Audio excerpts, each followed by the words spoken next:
പ്രിയ യേശുവേ ഞാനെന്നും പുകഴ്ത്തിടും.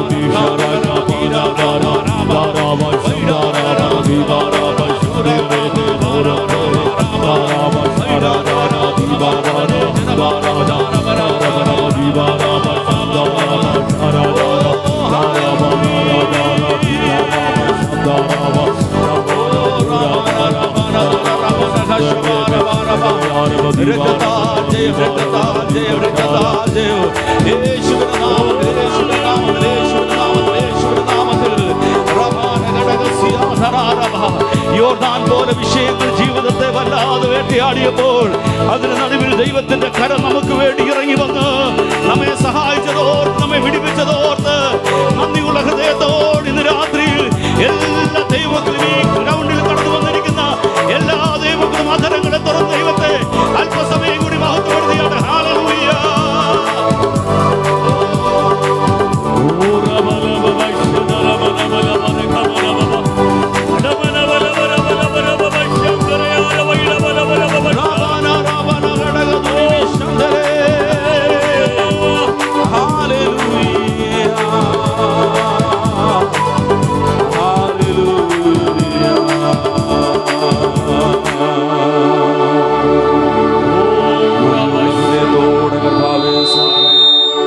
കഴിയുമെങ്കിലായി ഇരു കരങ്ങളും സ്വർഗത്തിലേക്കൊന്ന് ഉയർത്തിപ്പിടിച്ചാട്ടെ.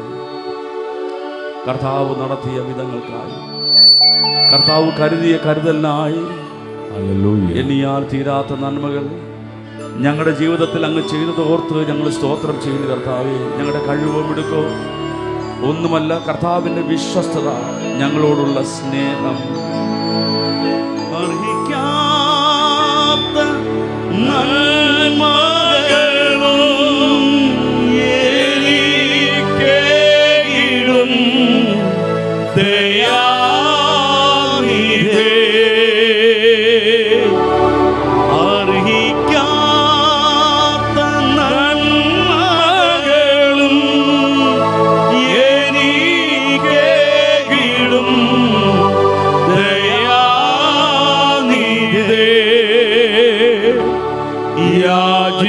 യാചിക്കാത്ത നന്മകൾ പോലുമേ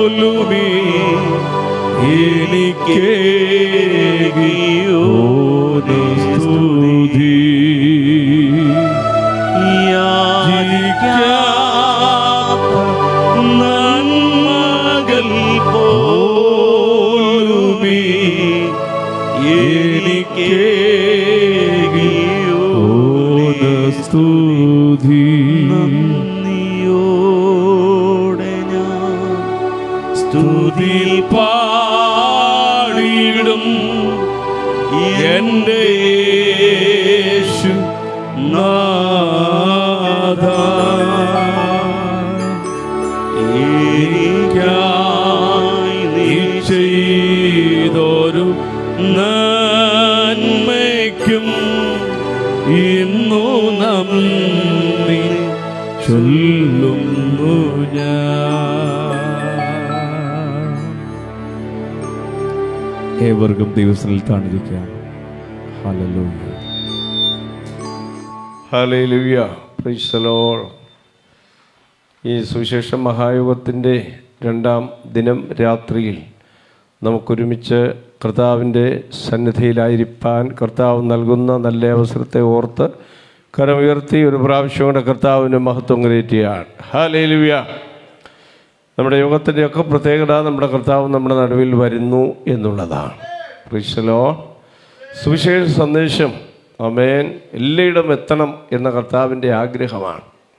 ഭൂലോകത്തിലൊക്കെയും പോയി സകല ജാതികളോടും സുവിശേഷം അറിയിക്കണം എന്ന കർത്താവിൻ്റെ അന്ത്യകൽപ്പനയുടെ ഭാഗമാണ് ഇവിടെ നടക്കുന്ന സുവിശേഷ പ്രഭാഷണം.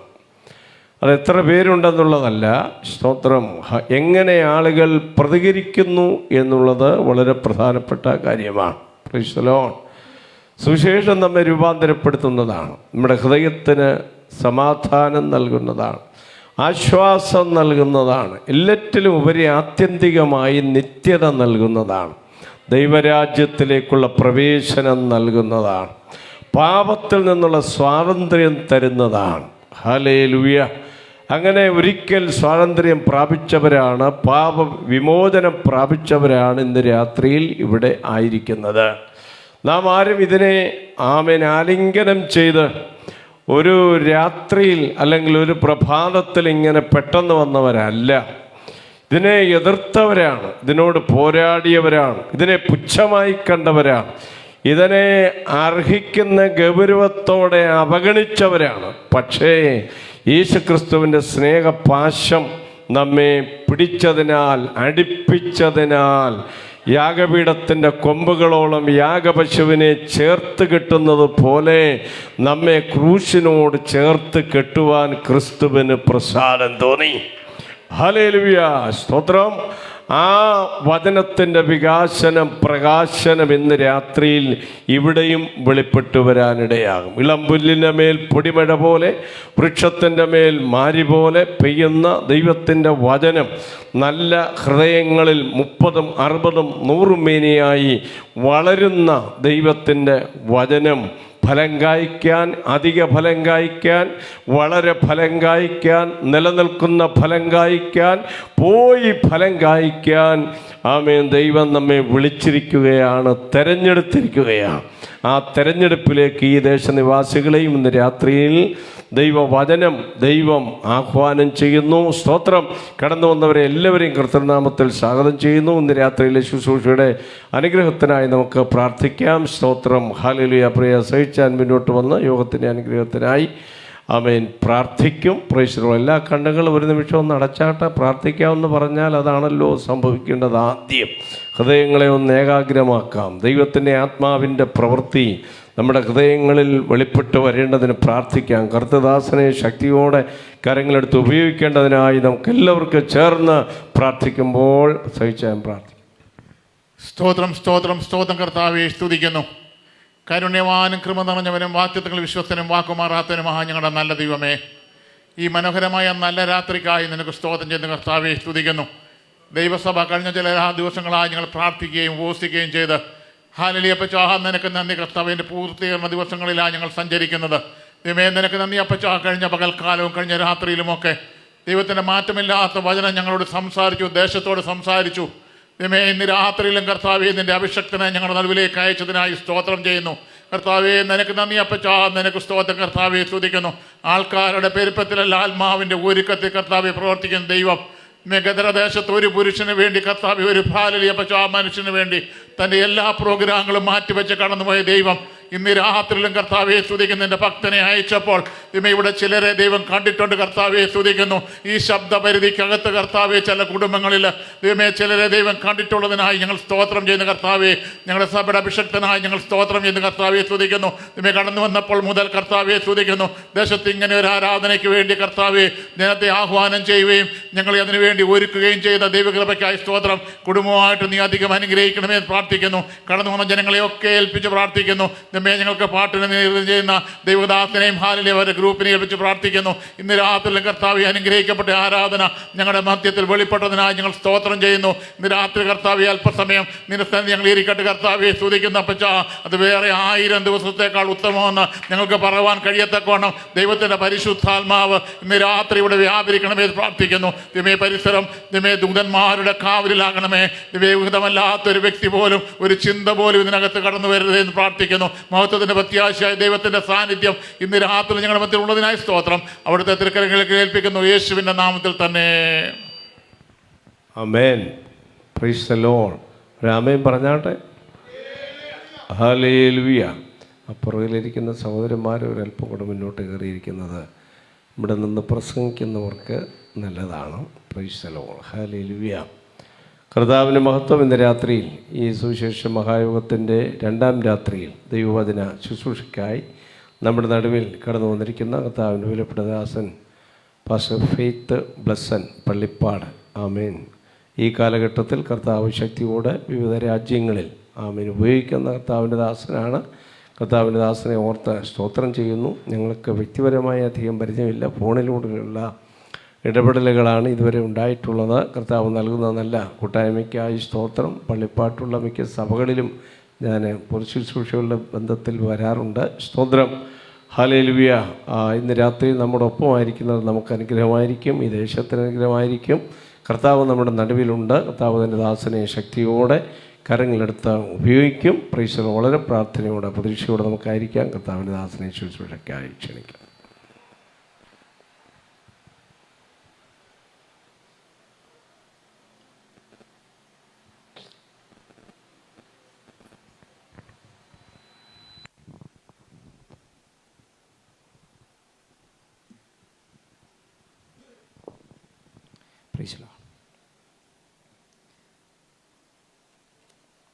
അത്യുന്നതനായ കർത്താവിൻ്റെ മഹനീയ നാമം ഈ രാത്രിയിൽ വാഴ്ത്തപ്പെടട്ടെ. യേശുക്രിസ്തുവിൻ്റെ പവിത്ര സുവിശേഷത്തിൻ്റെ വ്യക്താവായി ഈ പരസ്യവേദിയിൽ നിങ്ങളെ അഭിസംബോധന ചെയ്യുവാൻ കർത്താവ് ഒരു പ്രാവശ്യം കൂടെ നൽകിയ ഈ ഒരു അവസരം ഒരു ഭാഗ്യ പദവിയായി കരുതി കർത്താവിന് എല്ലാ മഹത്വവും പുകഴ്ചയും സ്തോത്രവും ആരാധനയും അർപ്പിക്കുന്നു. ഈ അനുഗ്രഹിക്കപ്പെട്ട ദൈവസഭ ക്രമീകരിച്ചിരിക്കുന്ന ഈ അനുഗ്രഹിക്കപ്പെട്ട സുവിശേഷ യോഗത്തിൻ്റെ രണ്ടാമത്തെ ദിവസം നിങ്ങളോടൊപ്പം ആയിരിക്കുവാൻ ദൈവം തന്ന അവസരത്തിന് ഞാൻ കർത്താവിന് നന്ദി പറയുന്നു. പ്രത്യേകിച്ച് ഇവിടെ സൂക്ഷിക്കുന്ന ബഹുമാന്യ കർത്തദാസൻ പ്രിയ ജോസ് പാസ്റ്റർ, അതുപോലെ ഇന്ന് രാത്രി ഇവിടെ ആയിരിക്കുന്ന ശ്രേഷ്ഠരും ആദരണീയരുമായ മറ്റ് കർത്തദാസന്മാർ, പ്രത്യേകിച്ച് അനുഗ്രഹിക്കപ്പെട്ട നിലയിൽ ദൈവിക ആരാധനകൾക്ക് നേതൃത്വം നൽകിയ ഞാൻ വളരെ സ്നേഹിക്കുന്ന പ്രിയ കർത്തദാസന്മാർ, പ്രിയ പ്രസാദ് പാസ്റ്റർ, പ്രിയ റോബിൻ പാസ്റ്റർ, അവരെ ഓർത്ത് ദൈവത്തിന് സ്തോത്രം ചെയ്യുന്നു. ലഭിക്കപ്പെട്ടിരിക്കുന്ന എല്ലാ ഹൃദയബന്ധത്തിനുമായി ഞാൻ കർത്താവിന് നന്ദി പറയുന്നു. ഇന്ന് രാത്രി വചനത്തിൻ്റെ ശ്രദ്ധയ്ക്ക് വേണ്ടി ഈ ദേശത്തിൽ നിന്ന് കൂടി വന്നിരിക്കുന്ന എല്ലാ പ്രിയപ്പെട്ടവരെയും യേശുക്രിസ്തുവിൻ്റെ നാമത്തിൽ സ്നേഹവന്ദനം പങ്കുവെക്കുന്നുണ്ട്. ഇന്ന് രാത്രി ഈ ശബ്ദസീമയിൽ ഞങ്ങളെ ശ്രദ്ധിക്കുന്ന എല്ലാ ദേശനിവാസികൾക്കും ഞങ്ങളുടെ സ്നേഹ അഭിവാദനങ്ങൾ. കർത്താവ് നമ്മെ ഒന്നിച്ച് ഇന്ന് രാത്രി സഹായിക്കട്ടെ. ഒരുമിച്ച് തിരുവെടുത്തുകളുടെ ചിന്തകളിലേക്ക് വേഗത്തിൽ നമുക്ക് പ്രവേശിക്കാം. കർത്താവ് നമ്മോട് സംസാരിക്കുന്ന ദൈവശബ്ദം നമ്മെ ഉറപ്പിക്കുന്ന രാത്രിയായി തീരട്ടെ. നമ്മൾ ഒരുമിച്ച് തിരുവെഴുത്തുകളിലേക്ക് നമ്മുടെ ശ്രദ്ധ തിരിക്കാൻ പോവുകയാണ്. എബ്രായ ലേഖനം 2-ാം അധ്യായത്തിലേക്കാണ് ഇന്ന് രാത്രി നമ്മുടെ ശ്രദ്ധ തിരിയുന്നത്. എബ്രായ ലേഖനം 2-ാം അധ്യായം, ഏതാണ്ട് അധ്യായം മുഴുവൻ നമ്മൾ ഒരുമിച്ച് ചിന്തിക്കാൻ പോവുകയാണ്. ഞാൻ 1-2 വാക്യങ്ങൾ മാത്രം പ്രാരംഭമായിട്ട് നിങ്ങളുടെ മനസ്സിലേക്ക് കൊണ്ടുവന്നിട്ട് ആ അധ്യായങ്ങളെ മുഴുവൻ നമ്മൾ ഒരുമിച്ച് ചിന്തിച്ച് പ്രാർത്ഥിക്കാൻ താല്പര്യപ്പെടുകയാണ്. 2-ാം അധ്യായം അതിൻ്റെ 9-ാമത്തെ വാക്യം, അതിൻ്റെ 18-ാമത്തെ വാക്യം നമ്മൾ പ്രാരംഭമായിട്ട് വായിക്കുന്നു. എങ്കിലും ദൈവകൃപയാൽ എല്ലാവർക്കും വേണ്ടി മരണം ആസ്വദിപ്പാൻ ദൂതന്മാരിലും അല്പം ഒരു താഴ്ച വന്നവനായ യേശു മരണം അനുഭവിച്ചതുകൊണ്ട് അവനെ മഹത്വവും ബഹുമാനവും അണിഞ്ഞവനായി നാം കാണുന്നു. 18-ാമത്തെ വാക്യം, താൻ തന്നെ പരീക്ഷിതനായി കഷ്ടം അനുഭവിച്ചിരിക്കയാൽ പരീക്ഷിക്കപ്പെടുന്നവർക്ക് സഹായിപ്പാൻ കഴിവുള്ളവൻ ആകുന്നു. ഒരു നിമിഷം എല്ലാ കണ്ണുകളും അടയ്ക്കാം. ദൈവസാന്നിധ്യത്തിന് മുമ്പിൽ പ്രാർത്ഥിക്കാം. ഇന്ന് രാത്രിയും അവിടുത്തെ തിരുവെഴുത്തുകൾ ഇവിടെ വ്യാഖ്യാനിക്കപ്പെടുമ്പോൾ സ്വർഗം നമ്മുടെ ഹൃദയത്തെ സ്പർശിക്കേണ്ടതിനായി ആ വചന മുഖാന്തരം എന്തൊക്കെ പ്രവർത്തികൾ ഇതിനകത്ത് വെളിപ്പെടണമോ അത് മുഴുവൻ അവിടുത്തെ ആത്മാവ് ഇവിടെ ചെയ്യേണ്ടതിനായി കൃപ ലഭിച്ച ദൈവമക്കളെല്ലാവരും വായ്കൾ തുറന്ന ദൈവസത്തിൽ ഒന്ന് പ്രാർത്ഥിക്കട്ടെ. എല്ലാ വായ്കളും തുറന്ന അല്പനിമിഷങ്ങൾ ദൈവസാന്നിധ്യത്തിന് മുമ്പിൽ പ്രാർത്ഥിച്ചു തുടങ്ങട്ടെ. കർത്താവ് ഇന്ന് രാത്രി നമ്മോട് സംസാരിക്കുന്ന നിമിഷങ്ങളാകട്ടെ. മാനുഷിക ചിന്തകൾക്കും മാനുഷിക പ്രവൃത്തികൾക്കും അപ്പുറത്തേക്ക് പരിശുദ്ധാത്മാവ് നമ്മോട് സംസാരിക്കുന്ന നിമിഷങ്ങളായി മാറട്ടെ. ദൈവശക്തി നമ്മെ ഉറപ്പിക്കുന്ന നിമിഷങ്ങളായി മാറട്ടെ. ഞങ്ങളുടെ കർത്താവെ, ഞങ്ങൾ ഒരുമിച്ച് അങ്ങേക്ക് നന്ദി പറയുന്നു. ഇന്ന് രാത്രിയും അങ്ങയുടെ വചനം അതിൻ്റെ മഹത്വത്തോടെ, അതിൻ്റെ അധികാരത്തോടെ, അതിൻ്റെ ശക്തിയോടെ ഇന്ന് രാത്രി ഞങ്ങളോട് ഇടപെടുന്നതിന് ഞങ്ങൾ നന്ദി പറയുന്നു. ഏറ്റവും വിധേയപ്പെട്ട മനസ്സോടെ, സമർപ്പിത ഹൃദയത്തോടെ കർത്താവെ, അങ്ങയുടെ മുൻപാകെ ഞങ്ങൾ ഒരുമിച്ച് അടുത്ത് വരുന്നു. ആഴത്ത് ഞങ്ങളോട് ഇടപെടണമേ. ഹൃദയത്തിൻ്റെ വല്ലാത്ത വേദനകളെ അറിയുന്ന കർത്താവിൻ്റെ സ്വാന്തനിപ്പിക്കുന്ന, ആശ്വസിപ്പിക്കുന്ന, ശക്തീകരിക്കുന്ന, ബലപ്പെടുത്തുന്ന, രൂപാന്തരപ്പെടുത്തുന്ന ദൈവകരം ഇന്ന് രാത്രി ജനത്തെ സ്പർശിക്കേണ്ടതിനായി പ്രാർത്ഥിക്കുന്നു. സാന്നിധ്യത്തിന് നന്ദി, യേശുക്രിസ്തുവിൻ നാമത്തിൽ തന്നെ. എബ്രായ ലേഖനം ഏറ്റവും അനുഗ്രഹിക്കപ്പെട്ട, ഏറ്റവും പ്രബുദ്ധമായ ഒരു ലേഖനമാണ്. യേശു കർത്താവിൻ്റെ സ്വഭാവ ഗുണങ്ങളെ, യേശു കർത്താവിൻ്റെ യുണീക്നെസ്സിനെ, അവിടുത്തെ പ്രവർത്തികളെപ്പറ്റി ഏറ്റവും ഗൗരവമായിട്ട് എഴുതിയിരിക്കുന്ന ഒരു ലേഖനമാണ് എബ്രായ ലേഖനം എന്ന് പറയുന്നത്. സവിസ്തരമായ ആത്മീയ ചിന്തകൾ ഇതിനകത്ത് ഉൾനട്ടിരിക്കുന്നത് നമുക്ക് കാണുവാൻ കഴിയുന്നുണ്ട്. അടുക്കും ചിട്ടയോടും പഠിക്കാൻ തുടങ്ങിക്കഴിഞ്ഞാൽ ഒട്ടനവധി യേശുക്രിസ്തുവിൻ്റെ ക്രൈസ്റ്റ് ഫോക്കസ്ഡ് ആയിട്ടുള്ള ചിന്തകൾ ഈ എബ്രായ ലേഖനത്തിനകത്ത് നമുക്ക് കാണുവാൻ കഴിയുന്നുണ്ട്. ഇതിനകത്ത് ഏറ്റവും പ്രധാനപ്പെട്ട പ്രതിപാദ്യ വിഷയം തന്നെ യേശുക്രിസ്തു നിസ്തുലൻ എന്നതാണ്. യേശു യേശുക്രിസ്തു നിസ്തുലൻ എന്നതാണ്. പഴയ നിയമവുമായി, പഴയ നിയമാചാരങ്ങളുമായി, പഴയ നിയമ ദേവാലയങ്ങളുമായിട്ടൊക്കെ ചേർത്ത് വെച്ചിട്ട് ഇതിൻ്റെ എഴുത്തുകാരൻ പറയുന്നത് അവരെല്ലാറ്റിനേക്കാളും യേശുക്രിസ്തു ഉന്നതനാണ്, നിസ്തുലനാണ്, ആരാധ്യനാണ്, ശ്രേഷ്ഠനാണ്. ആരോട് ചേർത്ത് വെച്ചാലും ആചാരങ്ങളാകട്ടെ, അനുഷ്ഠാനങ്ങളാകട്ടെ, ആ സൃഷ്ടിക്കപ്പെട്ടതാകട്ടെ, സൃഷ്ടിക്കപ്പെടാനുള്ളതാകട്ടെ, എന്തുമാകട്ടെ, ക്രിസ്തുവിനൊപ്പം തുല്യം പറയാൻ ഇതൊന്നുമില്ല. ക്രിസ്തുവിനെ പോലെ ആരാധ്യനല്ല, ആരാധ്യമായത് മറ്റൊന്നുമില്ല. ക്രിസ്തു എല്ലാവരിലും എല്ലാമാണ്. ഇതിൻ്റെ ഒരു പശ്ചാത്തലത്തിലേക്ക് നമ്മൾ വന്നു കഴിഞ്ഞാൽ, ഇത് എഴുതപ്പെട്ട ആ ഒരു സമൂഹം വിശ്വാസത്തിനകത്ത് ക്ഷീണിച്ചു പോയൊരു സമൂഹമാണ്, ആത്മീയമായി തളർന്നു പോയൊരു സമൂഹം. അന്ന് അവിടെ നേരിട്ട പീഡന പരമ്പരകൾ, പ്രത്യേകിച്ച് അന്നത്തെ മതവും രാഷ്ട്രീയവും എല്ലാം ഒരുമിച്ച് ചേർന്ന് ക്രൈസ്തവ മുന്നേറ്റത്തിന് നേരെ പീഡന പരമ്പരകൾ അഴിച്ചുവിട്ടു. മതവും രാഷ്ട്രീയവും തമ്മിൽ കൈകൊടുത്തു നടക്കപ്പെട്ട വല്ലാത്ത പീഡന പരമ്പരകളിലൂടെയായിരുന്നു ആ സമൂഹം നടന്നു പോയത്. നിങ്ങൾ ആ ഭാഗത്തേക്ക് നോക്കിയാൽ ഇതിൻ്റെ പലയിടത്തും ശരിക്കും ലേഖനകർത്താവ് അത് ഓർപ്പിച്ചുണർത്തുന്നുണ്ട്. ഒരു കാലത്ത് ഈ പീഡനങ്ങളെ വളരെ ധൈര്യത്തോടെ നേരിട്ടവരായിരുന്നു ഈ സമൂഹം. പക്ഷെ പിൽക്കാലത്ത് ഇത് നിരന്തര സംഭവമായി, ഇതെന്നും തുടരുന്നതായപ്പോൾ ഇവർക്ക് പലർക്കും അത്രയും ധൈര്യം മുറുകെ പിടിക്കാൻ കഴിയാതെ ഇവർ പലരും വിശ്വാസത്തിനകത്ത് ക്ഷീണിച്ചു പോയി, തളർന്നുപോയി, മടുത്തുപോയി. അതുകൊണ്ട് ഈ ലേഖനം ആവർത്തിച്ച് പറയുന്ന ഒരു പദമുണ്ട്: നിങ്ങൾ വിശ്വാസത്തിൻ്റെ സ്വീകാര്യം മുറുകെ പിടിച്ചുകൊള്ളുക, നിങ്ങൾ യേശുവിനെ ശ്രദ്ധിച്ചു നോക്കുക, നിങ്ങൾ ആ സാന്നിധ്യത്തിന് മുമ്പിലേക്ക് വരിക, ചേർന്നു വരിക, മറന്നു പോവരുത്, കൈവിട്ടു പോവരുത്. പൂർവകാലം നിങ്ങൾ ഓർത്തുകൊള്ളണം. ഒട്ടനവധി പദങ്ങൾ നമുക്ക് ഈ ലേഖനത്തിനകത്ത് കാണുവാൻ കഴിയുന്നുണ്ട്. അവർ പലരും പിന്മാറിപ്പോകുന്നതിൻ്റെ, പുറകോട്ട് പോകുന്നതിൻ്റെ 3 കാരണങ്ങളിൽ ഒന്നാമത്തെ കാരണം ഞാൻ ഈ പറഞ്ഞ പീഡനങ്ങളായിരുന്നു. ഇവരൊരുമിച്ച് ഫെലോഷിപ്പ് ആചരിക്കും, കൊയിനോനി ആചരിക്കും. എല്ലാ ആഴ്ചവട്ടത്തിൻ്റെ 1-ാമത്തെ ദിവസവും അവർ കൂടി വന്ന് കൂട്ടായ്മ ആചരിക്കും.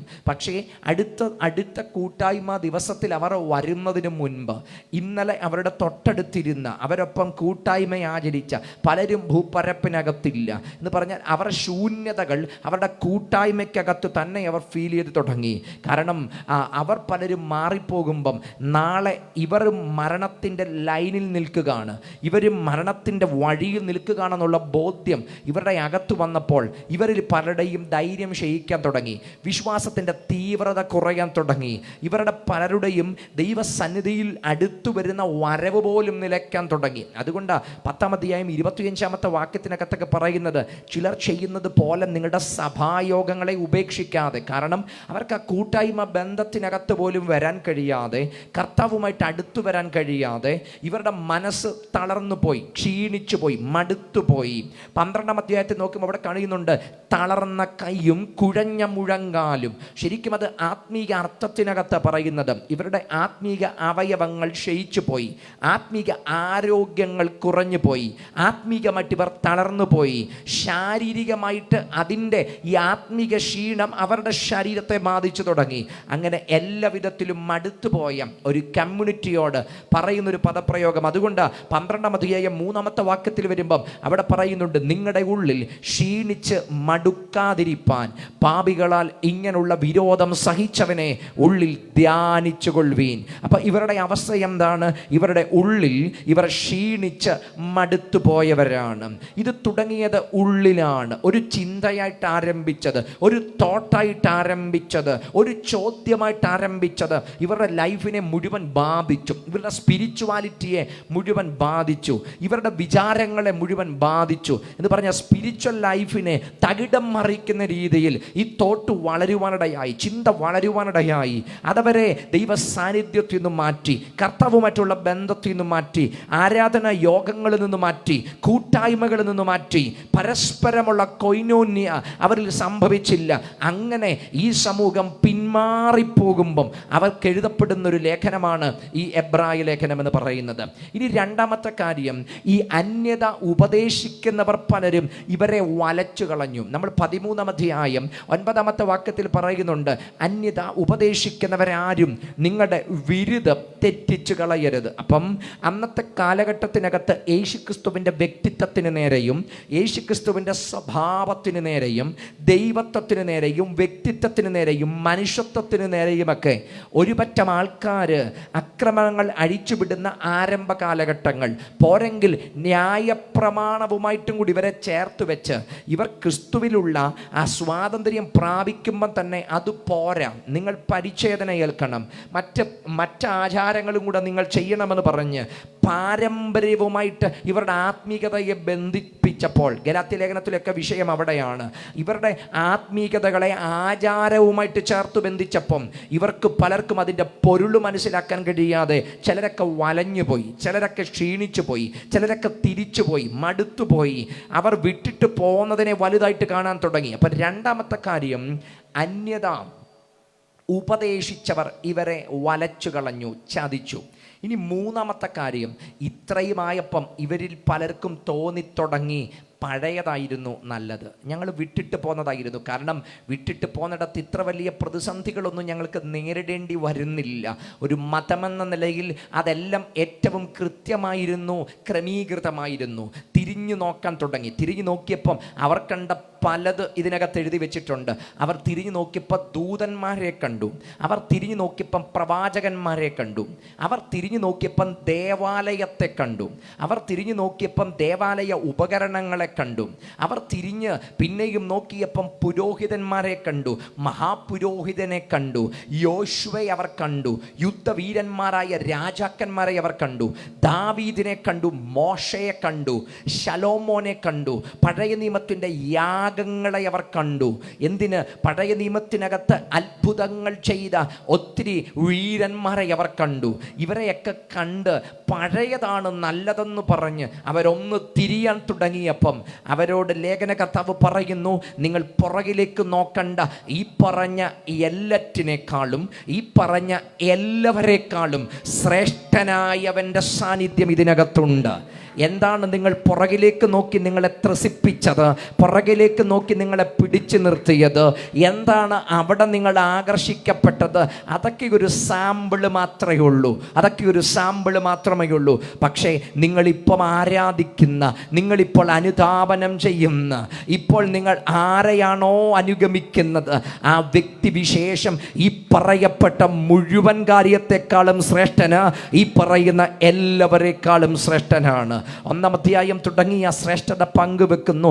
അവിടുന്ന് പ്രവാചകന്മാരെക്കാൾ ശ്രേഷ്ഠനാണ്. പ്രവാചകന്മാർ അതിൻ്റെ പൊരുൾ പങ്കുവെച്ചില്ല, നിഴല് പങ്കുവെച്ചു. പക്ഷെ പൊരുളായവൻ്റെ സാന്നിധ്യം ഇതിനകത്തുണ്ട്. അന്ന് ദൂതന്മാർ, ദൈവത്തിൻ്റെ അരുളപ്പാടുകൾ പറഞ്ഞ ദൂതന്മാർ, അവരെക്കാളും ശ്രേഷ്ഠനായ ക്രിസ്തുവിനെ അവിടെ പരിചയപ്പെടുത്തുന്നു. 3-ാം അധ്യായത്തിലേക്ക് വരുമ്പം അവിടെ മോശ എന്ന മനുഷ്യൻ ശരിക്കും പഴയ നിയമത്തിൻ്റെ നട്ടെല്ലാണ്. ആ മനുഷ്യൻ പഴയ നിയമ ആ നിയമങ്ങളുടെ, പ്രമാണങ്ങളുടെ, ഉടമ്പടികളുടെ കേന്ദ്രമാണ് ഈ മോശ എന്ന് പറയുന്നത്. ദൈവം ഉപയോഗിച്ചൊരു മനുഷ്യൻ, ദൈവത്തിൻ്റെ മീഡിയേറ്ററായിട്ട് നിന്നൊരു മനുഷ്യൻ. ഒരു പക്ഷേ പഴയ നിയമ ഈ ഇസ്രായേലിയ ഗ്രഹത്തിൻ്റെ ആ കാര്യവിചാരകനാണ് ഈ മോശ എന്ന് പറയുന്നത്. മോശ എന്നൊക്കെ പറയുമ്പം പുരാതന യഹൂദൻ്റെ രോമം എഴുന്നേറ്റ് നിൽക്കും, അവന് ത്രസിപ്പ് വരും, അവന് ഗുസ്ബേമ്പുകൾ ഉണ്ടാകുന്നതാണ് ഈ മോശ.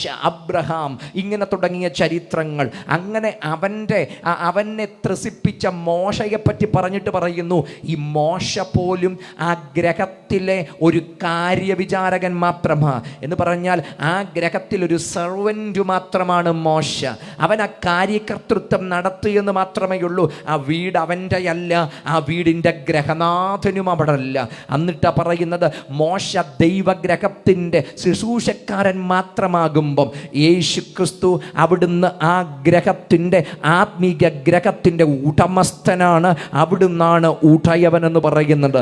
നിങ്ങൾ പുറകിലേക്ക് നോക്കിയിട്ട് നിങ്ങൾ രോമാഞ്ചം കൊള്ളുന്ന പലതും അത് ആ വെളിപ്പെടുന്ന തേജസ്സിൻ്റെ ഒരല്പം ഭാഗത്ത് മാത്രമേ എത്തിയിട്ടുള്ളൂ.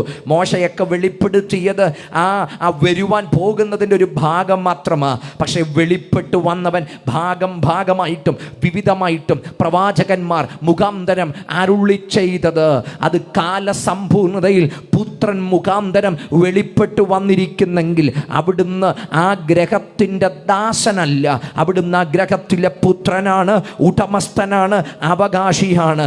അങ്ങനെങ്കിൽ ഈ ദൈവഗ്രഹത്തിൻ്റെ ഭാഗമാക്കിയ ദൈവം നമ്മെ തീർത്തത്.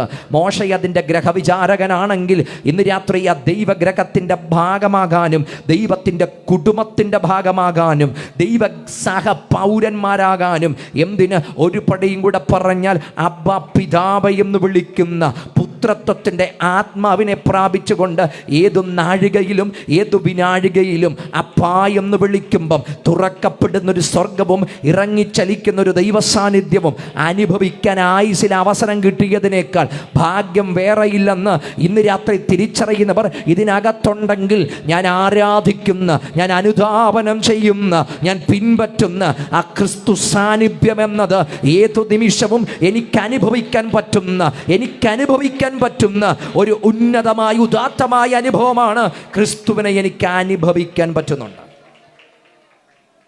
ജീസസ്. അപ്പം ദൈവ കുടുംബത്തിനകത്തെ ശുശ്രൂഷകനായ മോശയും അവിടുത്തെ യജമാനനെയും പരിചയപ്പെടുത്തു. അടുത്ത അധ്യായങ്ങളിൽ വരുമ്പം യുദ്ധവീരനായ യോശുവയും സർവ്വസൈന്യാധിപനായ ക്രിസ്തുവിനെയും പരിചയപ്പെടുത്തുകയാണ്. അടുത്ത അധ്യായങ്ങളിൽ വരുമ്പം അവിടെ ആ ആലയ സ്ഥാപനം നടത്തിയ, ആലയ നിർമ്മാണം നടത്തിയ ശലോമോനെ പരിചയപ്പെടുത്തുന്നുണ്ട്. എന്നാൽ പറയുന്നു ഇവിടെ ഇതാ ശലോമോനിലും വലിയവനുണ്ട്, ശലോമോനേക്കാൾ വലിയവനായ ക്രിസ്തു, ദേവാലയത്തെക്കാൾ വലിയവനായ ക്രിസ്തു. അവിടെ പുരോഹിത വൃന്ദങ്ങളും യാഗങ്ങളും ശരിക്കും യഹൂദയ പശ്ചാത്തലത്തിൻ്റെ നട്ടെല്ലാണ് ഈ പുരോഹിതന്മാരും യാഗങ്ങളും ആലയമെന്ന് പറയുന്നത്. യഹൂദന്മാരുടെ ജീവിതം പോലും ടെമ്പിൾ ഓറിയൻറ്റഡ് ലൈഫാണ്. അവർ ആലയത്തിന് ചുറ്റുമാണ് ജീവിക്കുന്നത്, ദേവാലയത്തിന് ചുറ്റുമാണ് ജീവിക്കുന്നത്. കൂടാരമടിച്ചാൽ അത് അവരുടെ പാളയത്തിൻ്റെ ഒത്ത നടുക്കവർ കൂടാരമടിക്കും. അവർ ആലയം നിർമ്മിച്ചപ്പോൾ അവരുടെ ദേശത്തിൻ്റെ ഒത്ത നടുക്കവർ ആലയം നിർമ്മിച്ചു. ഇവരുടെ ജീവിതവും ഇവരുടെ ജീവിത രീതികളും തന്നെ ആലയവുമായിട്ട് ഫോക്കസ് ചെയ്തിട്ടാണ്. അതുകൊണ്ടാണ് അങ്ങ് പ്രവാസത്തിൽ പോയപ്പോഴും ദാനിയേൽ ഉൾപ്പെടെയുള്ളവർ എല്ലാ ദിവസവും ആ കിളിവാതിൽ യെരുശലേമിന് നേരെ തുറന്നിടുക എന്ന് പറഞ്ഞാൽ അവരുടെ ജീവിതം മുഴുവൻ ആലയത്തോട് ചേർന്ന്, അവരുടെ ജീവിതം മുഴുവൻ ആലയത്തിലെ യാഗങ്ങളോട് ചേർന്ന്, അവരുടെ ജീവിതം മുഴുവൻ ആലയ കേന്ദ്രീകൃതമായ ഒരു ജീവിതമാണ്. എന്നാൽ അവിടെ പുരോഹിതരുണ്ട്, അവിടെ യാഗങ്ങളുണ്ട്. പക്ഷേ ഇവിടെ എഴുത്തുകാരൻ പറയുന്നൊരു പദമുണ്ട്. അവിടുത്തെ പുരോഹിതനൊരു പ്രത്യേകതയുണ്ട്, ഒരു പരിമിതിയുണ്ട്. അവിടുത്തെ പുരോഹിതൻ ആദ്യം യാഗമർപ്പിക്കുന്നത് അവൻ്റെ പാപത്തിനു വേണ്ടിയാണ്. അതാണ് പുരോഹിതൻ്റെ പരിമിതി. അവൻ ജനത്തിനു വേണ്ടി ദൈവത്തോട് അപേക്ഷിക്കുന്നവനാണ് ഒരു പുരോഹിതൻ. പക്ഷേ ഈ പുരോഹിതനൊരു പരിമിതിയുണ്ട്, അവനിലും പാപമുണ്ട്.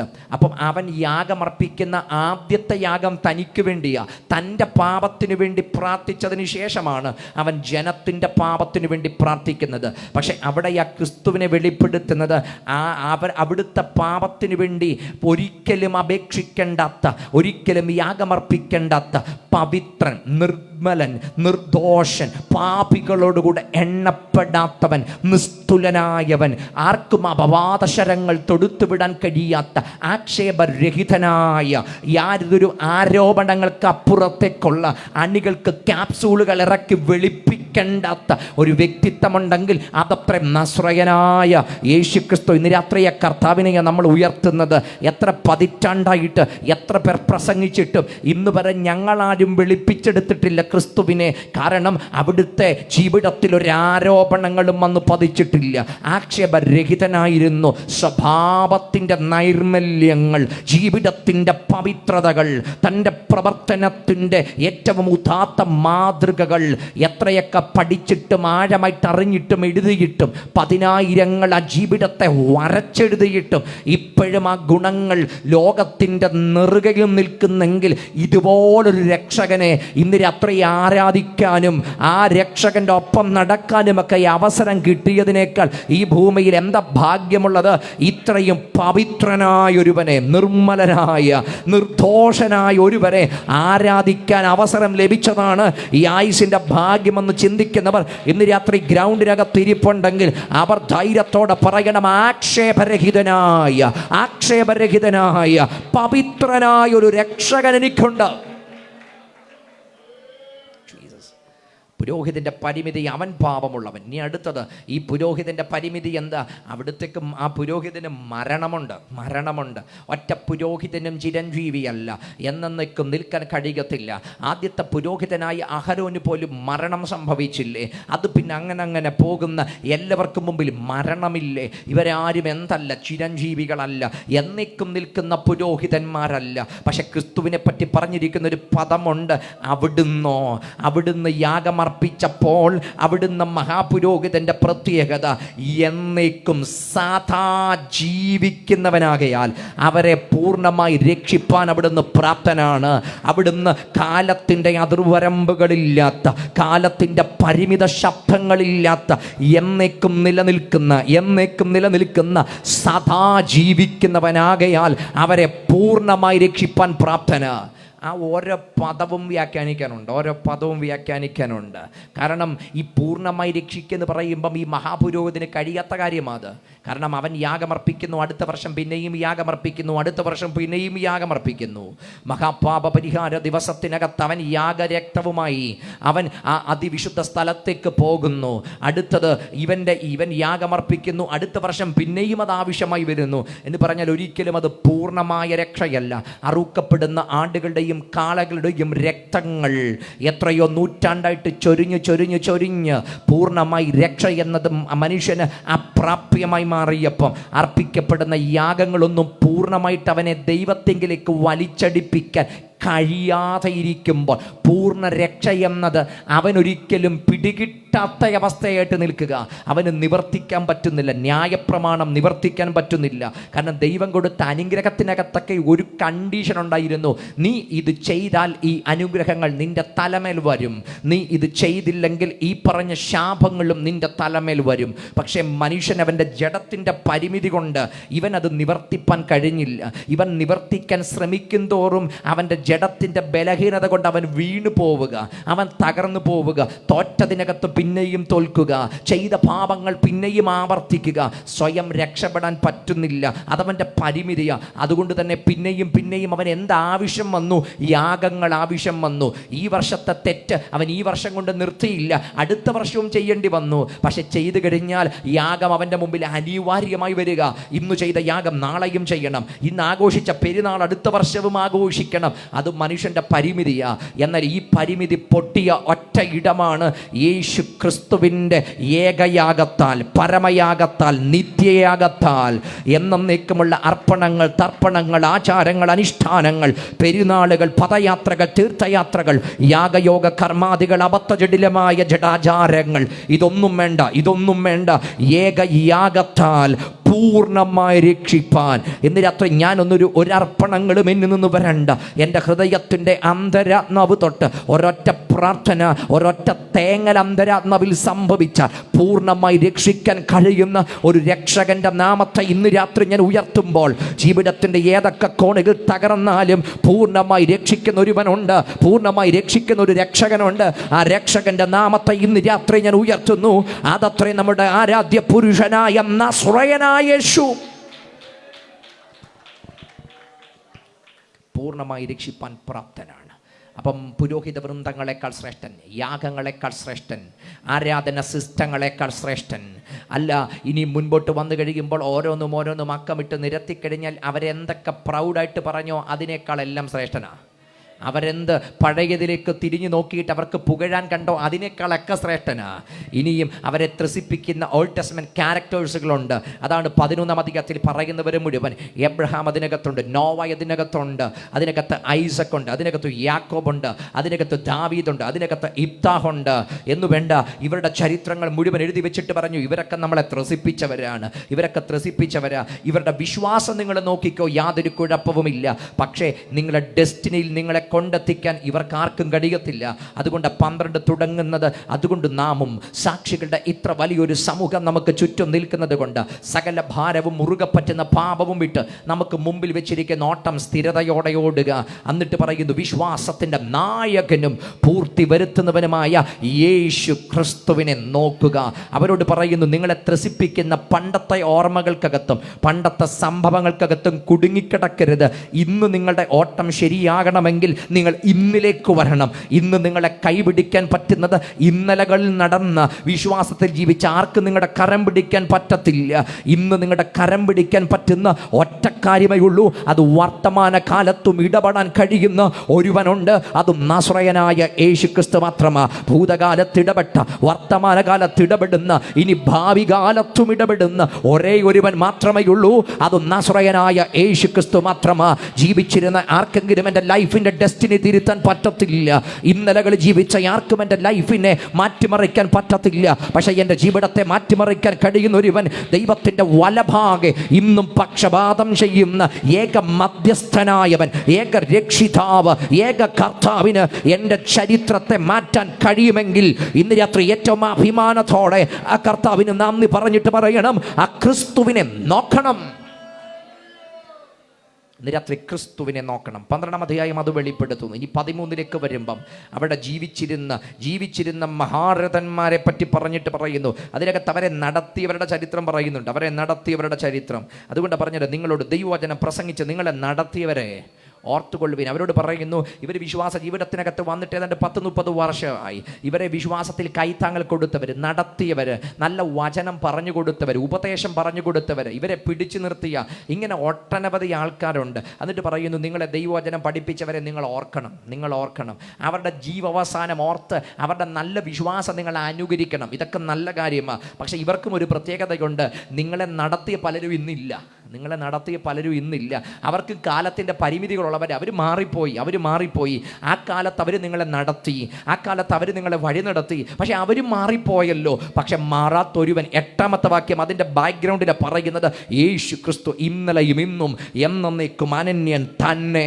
ആ തന്നെ എന്ന പദം അടിവരയിട്ട് അതൊരു കോടതിക്കകത്ത് ഒരു ജഡ്ജ് ഒരു വെർഡിക്റ്റ് പുറപ്പെടുവിച്ചതിന് ശേഷം അധികാരത്തിൻ്റെ ഒരു വെർഡിക്റ്റ് മുഴക്കിയിട്ട് പറയുന്നത് പോലെ തന്നെ നിങ്ങളെ നടത്തിയവർ മാറും, നിങ്ങളെ ശുശ്രൂഷിച്ചവർ മാറും, നിങ്ങളുടെ കൂടെ നിന്നവർ മാറും, കൂടെ ഇറങ്ങിയവർ മാറും. പലരും മാറിപ്പോകും. പക്ഷെ മാറാത്ത കാലാതീതനായ ഒരുവനുണ്ട്. യേശുക്രിസ്തു ഇന്നലെയും ഇന്നും എന്നേക്കും അനന്യൻ തന്നെ. ഇന്ന് രാത്രി കാലാതീതനായ ക്രിസ്തുവിൻ്റെ സ്നേഹത്തെ അകതാരിൽ അനുഭവിക്കുന്നവർ ഇതിനകത്തുണ്ടെങ്കിൽ ആരൊക്കെ മാറിയാലും അപ്പന്മാരും അമ്മമാരും കൂട്ടു സഹോദരങ്ങൾ മാറും, ബന്ധുമിത്രാദികൾ മാറും. ഈ ഭൂമിയിൽ അനുകൂലമെന്ന് തോന്നുന്ന പലരും മാറും, അനുകൂല സാഹചര്യങ്ങൾ മാറും. പക്ഷെ ഒന്നും മാറില്ല, യേശു ക്രിസ്തു ഇന്നലെയും ഇന്നും എന്നേക്കും അനന്യൻ തന്നെ. എബ്രായ ലേഖനം ഏറ്റവും അവസാനിക്കുമ്പം അടിവരയിട്ട് കൊണ്ട് ഉറപ്പിച്ച് പറയുന്ന പദപ്രയോഗമാണ്, യേശു ക്രിസ്തു ഇന്നലെയും ഇന്നും എന്നേക്കും അനന്യൻ തന്നെ. ഒരു മാറ്റം അവിടുത്തേക്ക് വന്നിട്ടില്ല. നിങ്ങളെ നടത്തിയവർ മാറും, നിങ്ങളെ ശുശ്രൂഷിച്ചവർ മാറും, നിങ്ങളുടെ കൂടെ നിന്നവർ മാറും, ആത്മീക കൈത്താങ്ങൾ തന്നവർ മാറും, നിങ്ങളെ സഹായിച്ചവർ മാറും. പക്ഷേ അവിടുന്ന് മാറില്ല. അപ്പം ഈ യാത്ര ആരെ നോക്കിയാണ്? ഈ യാത്ര എവിടെ ഫോക്കസ് ചെയ്താണ് പോകേണ്ടത്? ക്രിസ്തുവിനെ മാത്രം നോക്കി ഈ യാത്ര മുൻപോട്ട് പോകണം. ഞാൻ എന്തിനാ രാത്രി ഇത്രയും വിശാലമായിട്ട് ഇത് പറഞ്ഞത്?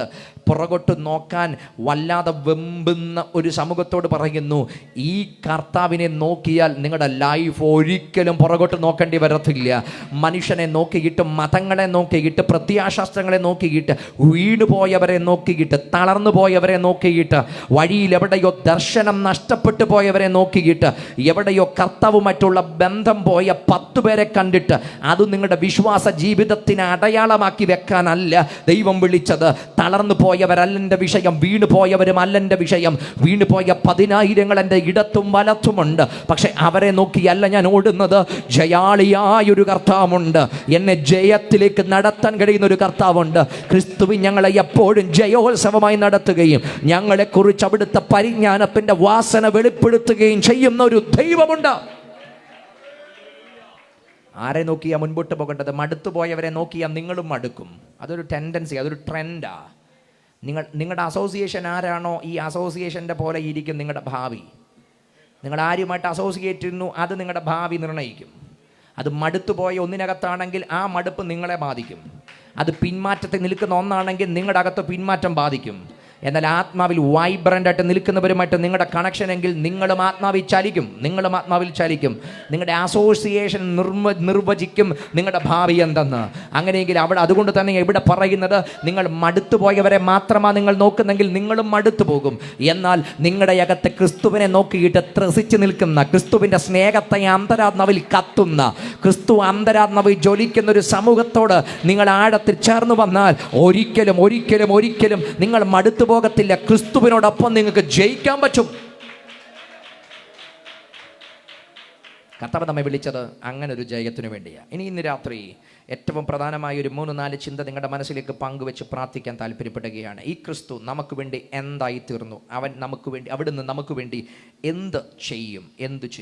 2-ാം അധ്യായം വായിച്ചു തുടങ്ങുന്നത് ഒരു മുന്നറിയിപ്പോടെ, വലിയൊരു വാണിങ്ങോടെ. അതുകൊണ്ട് നാം വല്ലപ്പോഴും ഒഴുകിപ്പോകാതിരിക്കേണ്ടതിന് കേട്ടതധികം ശ്രദ്ധയോടെ കരുതിക്കൊള്ളുവാൻ ആവശ്യമാകുന്നു. പഴയ നിയമത്തിൽ ഇസ്രായേൽ ജനത്തിന് പറ്റിപ്പോയ വലിയ തകർച്ചയെ ഓർമ്മപ്പെടുത്തിക്കൊണ്ട് അവരോട് പറയുന്നു, നിങ്ങൾ കേട്ടതധികം ശ്രദ്ധയോടെ കരുതിക്കൊള്ളുവാൻ ആവശ്യമാകുന്നു. കേട്ടാൽ പോരാ, അത് അന്തരാത്മാവിൽ പരിവർത്തനം വരുത്തട്ട് അനുസരണക്കേടിന് ലഭിക്കപ്പെടുന്ന ആ പ്രതിഫലനങ്ങളും മറ്റു കാര്യങ്ങളുമൊക്കെ പറഞ്ഞിട്ട് പിന്നെ താഴോട്ട് പറയുന്നു, ഇത്ര വലിയ രക്ഷ നാം ഗണ്യമാക്കാതെ പോയാൽ എങ്ങനെ തെറ്റിയൊഴിയും?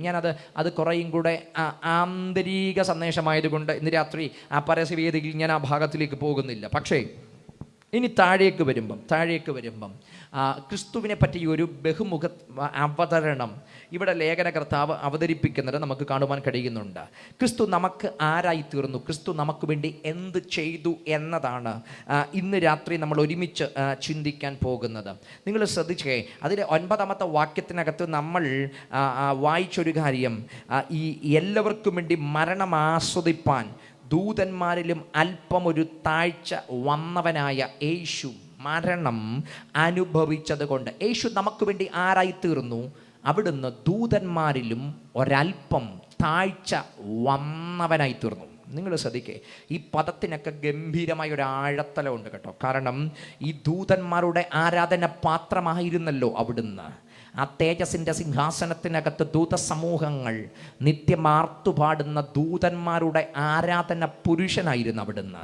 സാറാഫുകൾ പോലും മുഖം മൂടി, 2 കൊണ്ട് മുഖം മൂടി, 2 കൊണ്ട് പാദം മൂടി, 2 കൊണ്ട് പറന്നുകൊണ്ട് സൈന്യങ്ങളുടെ യഹോവ പരിശുദ്ധൻ പരിശുദ്ധൻ എന്ന് ആർത്തുപാടുന്നവനാണ്. ഏറ്റവും അവസാനം അവിടുത്തെ വിചാരണ വേളയ്ക്കകത്ത് പോലും പീലാത്തോസ് അക്ഷരീക രാജ്യത്തെപ്പറ്റി പറഞ്ഞപ്പം യേശുക്രിസ്തു പറഞ്ഞൊരു പദപ്രയോഗമുണ്ട്, എനിക്ക് വേണ്ടി എൻ്റെ ഒരു ബറ്റാലിയൻ ഇവിടെ ഇറങ്ങിയാൽ വേണ്ട, ഒരെണ്ണം ഇറങ്ങിയാൽ മതി, പീലാത്തോസിന്റെ സർവ്വ സൈന്യത്തിനും പിടിച്ചു നിൽക്കാൻ കഴിയത്തില്ല എന്ന് പറഞ്ഞാൽ ദൂതന്മാർ അവിടുത്തെ ആജ്ഞാനുവൃത്തികളാണ്. ദൂതന്മാർ അവിടുത്തേക്ക് മുകളിലല്ല, അവിടുത്തെ ആജ്ഞകൾ അനുസരിക്കുന്നവരാണ്. പക്ഷേ അവിടുന്ന് ഭൂമിയിൽ എനിക്കും നിങ്ങൾക്കും വേണ്ടി ഇറങ്ങി വന്നപ്പം എഴുതി വെച്ചൊരു പദപ്രയോഗമുണ്ട്, ദൂതന്മാരിലും ഒരല്പം താഴ്ച വന്നവനായി. ആ പദം നിങ്ങൾ ശ്രദ്ധിക്കണം. എന്തുകൊണ്ടാണ് അവിടുന്ന് ദൂതന്മാരിലും ഒരല്പം താഴ്ച വന്നവനായി വന്നത്? അങ്ങനെയൊക്കെ ഒരു ആവശ്യമുണ്ടോ? യേശുവിൻ്റെ ഇൻകാർണേഷനെ പറ്റി ഇന്ന് ഉയരുന്ന ചോദ്യങ്ങൾ ചിലതാണ്. ശരിക്കും ദൈവത്തിന് ഇങ്ങനെ മനുഷ്യനായിട്ട് ഇറങ്ങി വരേണ്ട വല്ല കാര്യമുണ്ടായിരുന്നു? കാരണം അവിടുന്ന് ദൈവമാണെങ്കിൽ സ്വർഗത്തിൽ നിന്നൊരു പദം പറഞ്ഞാൽ രക്ഷപ്പെടത്തില്ലേ? ഒറ്റ പദം പറഞ്ഞാൽ രക്ഷപ്പെടത്തില്ലേ? കാരണം ദൈവം സർവശക്തനാണെങ്കിൽ, ദൈവം സർവ്വവ്യാപിയാണെങ്കിൽ, ദൈവം സർവ്വജ്ഞാനിയാണെങ്കിൽ, ദൈവത്തിൻ്റെ ഒരു വാക്കിന്, ആ ഒറ്റ വാക്കിന് മനുഷ്യനെ രക്ഷിക്കാൻ കഴിയത്തില്ലേ? കാരണം ഒറ്റ വാക്കിന് സൃഷ്ടിക്കാമെങ്കിൽ ഒറ്റ വാക്കിന് രക്ഷിക്കാനും പറ്റും എന്നതൊരു പരമയാഥാർത്ഥ്യമാണ്. പക്ഷെ പിന്നെ വൈ ഇൻകാർണേഷൻ എന്നതൊരു ചോദ്യചിഹ്നമാണെങ്കിൽ അതിൻ്റെ 1-ാമത്തെ മറുപടിയാണ്, ദൈവത്തിൻ്റെ സൃഷ്ടിയായ മനുഷ്യൻ എങ്ങനെയാണ് സൃഷ്ടിക്കപ്പെട്ടത്? അതിനുവേണ്ടി അവനെ മീറ്റ് ചെയ്യാൻ വേണ്ടിയാണ് കർത്താവ് അങ്ങനൊരു വേഷമെടുത്തത്.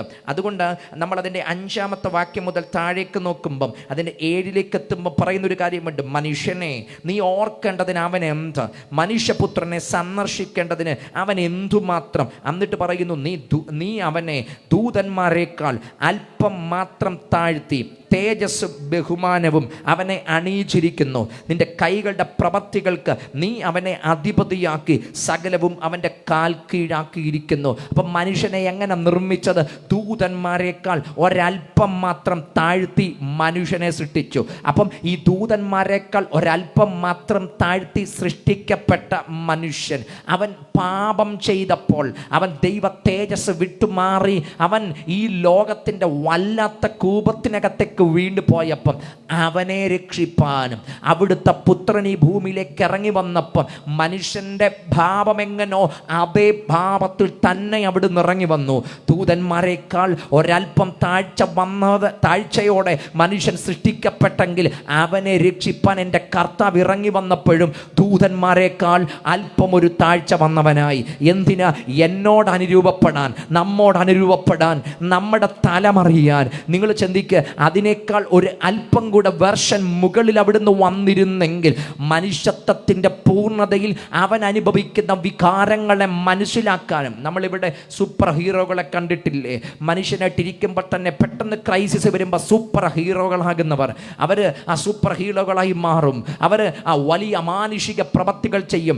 അങ്ങനെ ഒരു ഫാൻറ്റം മോഡലായിരുന്നു ക്രിസ്തുവെങ്കിൽ ശരിക്കും മനുഷ്യത്വത്തിൻ്റെ പരിമിതികൾ മനസ്സിലാക്കുമെന്ന് നമുക്ക് ഇത്രയും ഹൃദയത്തെ തൊട്ട് പറയാൻ പറ്റത്തില്ല. പക്ഷെ ഇപ്പം എനിക്കൊന്ന് പറയാൻ പറ്റും. നിങ്ങൾക്ക് വേദനയുണ്ടോ? ഈ വേദന അറിഞ്ഞവനാണ് എൻ്റെ കർത്താവ്. നിങ്ങൾക്ക് രോഗമുണ്ടോ? ഈ രോഗം അറിഞ്ഞവനാണ് എൻ്റെ കർത്താവ്. നിങ്ങൾ ദാഹിക്കുന്നോ? നിങ്ങളുടെ ദാഹം അതുപോലെ അനുഭവിച്ചവനാണ് എൻ്റെ കർത്താവ്. നിങ്ങൾ തളർന്നവരും നിങ്ങൾ ഫാറ്റിഗായി ക്ഷീണിച്ചവരുമാണെങ്കിൽ ആ ക്ഷീണം മുഴുവൻ നിങ്ങളെപ്പോലെ തന്നെ അറിഞ്ഞവനാണ് എൻ്റെ കർത്താവ്. അവിടുന്ന് സൂപ്പർ പവറുകളൊന്നും തനിക്കില്ല. അവിടുന്ന് ഒരു ഫാൻറ്റം മോഡലായിരുന്നില്ല, മറിച്ച് തികച്ചും ഒരു മനുഷ്യനായി പൂർണ്ണ ദൈവമായിരിക്കുമ്പോൾ തന്നെ ഒരു പൂർണ്ണ മനുഷ്യനായി. ഞാൻ എന്തൊക്കെ വികാരങ്ങൾ നേരിട്ടോ ഈ വികാരങ്ങൾ മുഴുവൻ എൻ്റെ കർത്താവിനറിയാം. എനിക്കെന്ത് തളർച്ച വന്നിട്ടുണ്ടോ ഈ തളർച്ചകൾ മുഴുവൻ എനിക്കെൻ്റെ കർത്താവിനറിയാം. എനിക്കെന്ത് വെല്ലുവിളി നേരിടുമോ ഈ വെല്ലുവിളികൾ എനിക്ക് മുമ്പായി ഇത് മുഴുവൻ നേരിട്ടവനാണ് എൻ്റെ കർത്താവെങ്കിൽ ഇന്ന് രാത്രി ഞാൻ ഉയർത്തുന്ന നസ്രായൻ എന്നോട് ഏതൊക്കെ തലങ്ങളിൽ അനുരൂപപ്പെടാൻ പറ്റുമോ, എന്നോട് ഏതൊക്കെ തലങ്ങളിൽ ചേർന്ന് വരാൻ പറ്റുമോ അത് മുഴുവൻ മേഖലകളിലും ചേർന്ന് വന്ന ഒരു രക്ഷകനെയാണ് ഞാൻ ഇന്ന് രാത്രി ഉയർത്തുന്നത്. എന്നെ അറിയുന്ന, എൻ്റെ വേദനകളെ അറിയുന്ന, ആന്തരിക തകർച്ചയെ അറിയുന്ന, എൻ്റെ ബ്രോക്കൺനെസ്സിനെ അറിയുന്ന ഒരു കർത്താവിനെയാണ് ഇന്ന് രാത്രി ഞാൻ ഉയർത്തുന്നത്. ഇവിടെയാണ് ഇന്നത്തെ ലോകവും എൻ്റെ കർത്താവും തമ്മിലുള്ള വ്യത്യാസം കിടക്കുന്നത്. ഇന്നത്തെ ലോകത്തിൻ്റെ പ്രത്യേകത ഞാൻ എപ്പോഴും പറയും, ഒരു 3-4 കാര്യങ്ങൾ കൊണ്ട് ഇന്നത്തെ ലോകം പ്രസിദ്ധമാണ്. ഒന്ന്, ഇൻ്റലിജൻസിൻ്റെ ലോകമാണ് ഇന്ന് ജീവിക്കുന്നത്. 2, ഇൻഫർമേഷൻ്റെ ലോകമാണ് ഇന്ന് ജീവിക്കുന്നത്. ഇൻ്റലക്ച്വൽ വേൾഡിലാണ് ഇന്ന് ജീവിക്കുന്നത്. ഇൻഫ്ലുവൻസേഴ്സിൻ്റെ ലോകത്തിലാണ് ഇന്ന് ജീവിക്കുന്നത്. അതുപോലെ തന്നെ ഇമേജ് ഫോക്കസ്ഡ് ആയിട്ടൊരു ലോകത്താണ് ഇത് ജീവിക്കുന്നത്. ഇൻ്റലിജൻസിൻ്റെ ലോകമാണ്. എവിടെ നോക്കിയാലും ഇൻ്റലിജൻസുകൾ, ആർട്ടിഫിഷ്യൽ ഇൻ്റലിജൻസുകൾ, മറ്റ് കൃത്രിമ ബുദ്ധിയുടെ സഹായത്തോടെയുള്ള കാര്യങ്ങൾ. ഇൻ്റലിജൻറ്റ് വർക്കാണ് ഇന്ന് ഏറ്റവും പ്രസക്തമായത്. ആൾ കൂടി ഒരു കാര്യം ചെയ്യുന്നതിനേക്കാൾ ഏറ്റവും ഇൻ്റലിജൻ്റായിട്ട് അതെങ്ങനെ ചെയ്യാൻ പറ്റുമെന്നതാണ് ഏറ്റവും പ്രസക്തമായ കാര്യം. പണ്ട് നമുക്ക് എന്തെങ്കിലുമൊക്കെ ഒരു കാര്യങ്ങൾ ചെയ്യണമെങ്കിൽ എത്ര സമയമെടുക്കുന്ന പല കാര്യങ്ങൾ ഏറ്റവും നിസ്സാരമായിട്ട് നമുക്കിന്ന് ചെയ്യാൻ കഴിയും. അപ്പം അതിന് ആർട്ടിഫിഷ്യൽ ഇൻ്റലിജൻറ്റ് വർക്കുകൾ, മനോഹരമായ വർക്കുകൾ ഇന്ന് നമുക്ക് അവൈലബിൾ ആണ്. ഞാൻ പറഞ്ഞത് ഇൻ്റലിജൻറ്റ് വർക്കുകളുടെ ലോകമാണ് ഇന്നത്. ഇൻഫ്ലുവൻസേഴ്സിൻ്റെ ലോകമാണ്, ഇൻഫർമേഷൻ്റെ ലോകമാണ്. അപ്പം ഈ വിജ്ഞാനപരമായി ഔന്നത്യത്തിലെത്തിയ നമുക്ക് ഇൻഫർമേഷൻ ഇന്ന് ഒത്തിരി ഒന്നും നമ്മൾ അന്വേഷിച്ച് പോകേണ്ട ആവശ്യമില്ല. നമ്മുടെ ഫോണിനകത്ത് ChatGPT എന്നൊരു ആപ്പ് നമ്മൾ ഡൗൺലോഡ് ചെയ്തിട്ടുണ്ടെങ്കിൽ എന്ത് നിങ്ങൾ അടിച്ചു കൊടുക്കുക, പുള്ളി പറഞ്ഞു തരും. അതിൻ്റെ വിശാലമായ വെർഷനുകൾ പറഞ്ഞു തരും. അതിൻ്റെ ഒറിജിൻ എന്താണ്, അത് എവിടെ ആരംഭിച്ചത്, അതിൻ്റെ പ്രീ ഹിസ്റ്ററി എന്താണ്, അതിൻ്റെ അല്ലെങ്കിൽ റൂട്ട് വേർഡുകൾ എന്താണ്, എന്താ നിങ്ങൾക്ക് അറിയേണ്ടത് അടിച്ചു കൊടുക്കും, മുഴുവൻ പുള്ളി പറഞ്ഞു തരും. ഞാൻ പറഞ്ഞത് ഇൻഫർമേഷൻ നമ്മുടെ വിരൽത്തുമ്പിലുള്ള കാലമാണ്. ഇനി അടുത്തത് നോക്കിക്കേ, ഇത് ഇൻഫ്ലുവൻസേഴ്സിൻ്റെ കാലമാണ്. കോവിഡ് അനന്തര കാലഘട്ടത്തിനകത്ത് നോക്കിയാൽ ഏതു മേഖലകളിലും ഇൻഫ്ലുവൻസേഴ്സിൻ്റെ കടന്നു കയറ്റമാണ്. എല്ലാ മേഖലകളിലും ആര് ആരോഗ്യ മേഖലയിൽ ഇൻഫ്ലുവൻസേഴ്സ് ഉണ്ട്, മീഡിയകളിൽ ഇൻഫ്ലുവൻസേഴ്സുകളുണ്ട്.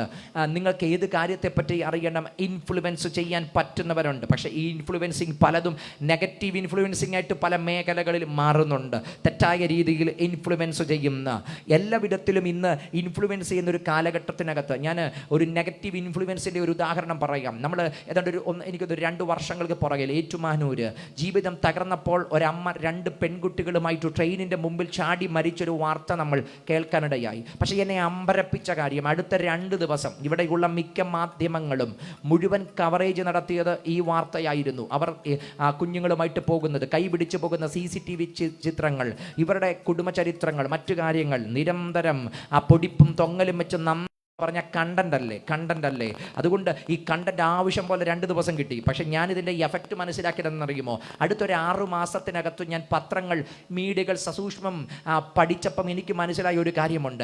ഈ സംഭവം മറ്റൊരു 3 കൂടെ കേരളത്തിനകത്ത് ആവർത്തിച്ചു, മറ്റു 3 കൂടെ ആവർത്തിച്ചു. അതുകൊണ്ട് തകഴിയിലൊരു മരണം നടന്നു, മറ്റൊരിടത്ത് ഇതുപോലെ തന്നെ ഒരു മരണം നടന്നു. അമ്മയും മക്കളും ഇതുപോലെ തന്നെ മരിച്ചു. ഞാൻ ഉറപ്പായി വിശ്വസിക്കുന്നത് ആ മരണത്തിൻ്റെ ഒരു ഇൻഫ്ലുവൻസ് സംഭവിച്ചത് ഇതിനകത്തുനിന്ന്. 2 ദിവസം ഇത് നന്നായിട്ടങ്ങ് ആഘോഷിച്ചപ്പം അതേപോലെ ബ്രോക്കണായ പലരും അങ്ങനെ ജീവിതം തീർക്കാമെന്നൊരു ചിന്തകളിലേക്ക് വന്നു. നെഗറ്റീവ് ഇൻഫ്ലുവൻസുകളാണ് ഞാൻ ഈ പറഞ്ഞത്. നെഗറ്റീവ് ഇൻഫ്ലുവൻസുകളുടെ ലോകം, സ്വകാര്യതകൾ ഹനിക്കപ്പെടുന്നൊരു ലോകം. ഇന്ന് സെലിബ്രിറ്റികളൊക്കെ ഭയങ്കര കഷ്ടപ്പാട്. അടുത്ത ദിവസം ഒരു സിനിമാ നടൻ, അദ്ദേഹത്തിൻ്റെ മരണത്തിനകത്ത് ശരിക്കും വളരെ പരിതാപകരമായി തോന്നിയ 1-2 കാര്യങ്ങൾ. അവരുടെ കുടുംബക്കാരുടെ കരച്ചിലിൻ്റെ കണ്ണിൻ്റെ തൊട്ടടുത്ത് കൊണ്ട് ക്യാമറ സൂം ചെയ്ത് വെച്ച് കണ്ണുനീര് ഒഴുകി വരുന്നൊരു സ്ലോ മോഷനിൽ നമ്മെ കാണിച്ച ഒരു വല്ലാത്ത തരം മാധ്യമ പ്രവർത്തനം നമ്മൾ കാണാനിടയായി. അവരുടെ കണ്ണിൻ്റെ കീഴെ കൊണ്ട് ക്യാമറ വെക്കാൻ പറ്റിയിരുന്നെങ്കിൽ അവരതും ചെയ്തേനെ. എന്നാൽ നല്ല സൂമിംഗ് ഉള്ള ക്യാമറ ആയതുകൊണ്ട് സ്ലോ മോഷനിൽ നമ്മളെ കാണിച്ചു. എന്നിട്ട് ഓരോ ചാനലുകൾ കൊടുക്കുന്ന വാർത്തകൾ ഞാൻ അതിനകത്ത് കേട്ടു. ചിരിപ്പിച്ചവൻ ദാ കരയുന്നു. അവൻ്റെ അപ്പനല്ലേ മരിച്ചു കിടക്കുന്നത്. അവൻ്റെ ഇൻ്റർവ്യൂവിനകത്ത് അവൻ ചിരിപ്പിച്ച് കാണും. പക്ഷേ സ്വന്തം അപ്പൻ മരിച്ചു കിടക്കുമ്പം ആരാ കരയാതിരിക്കുന്നത്? നെഗറ്റീവ് ഇൻഫ്ലുവൻസിങ് ഈ ഭാഗങ്ങൾ ഇതെല്ലാം നെഗറ്റീവായിട്ട് ഇൻഫ്ലുവൻസ് ചെയ്യുന്നു. അപ്പം ഇൻഫ്ലുവൻസിലൊക്കെ എന്നാൽ പോസിറ്റീവായിട്ട് ഇൻഫ്ലുവൻസ് ചെയ്യുന്ന ഒത്തിരി ആൾക്കാരുണ്ട് നമ്മൾ ജീവിക്കുന്നത്. പക്ഷെ ഇതെല്ലാം കിടക്കുമ്പോഴും ഇതിനൊന്നും മനസ്സിലാകാൻ പറ്റാത്ത ഒറ്റക്കാര്യം പറയാം, മനുഷ്യൻ്റെ അന്തരാത്മാവിൽ അവൻ്റെ തകർച്ചയറിയാൻ ഇതിനൊന്നും കഴിയത്തില്ല.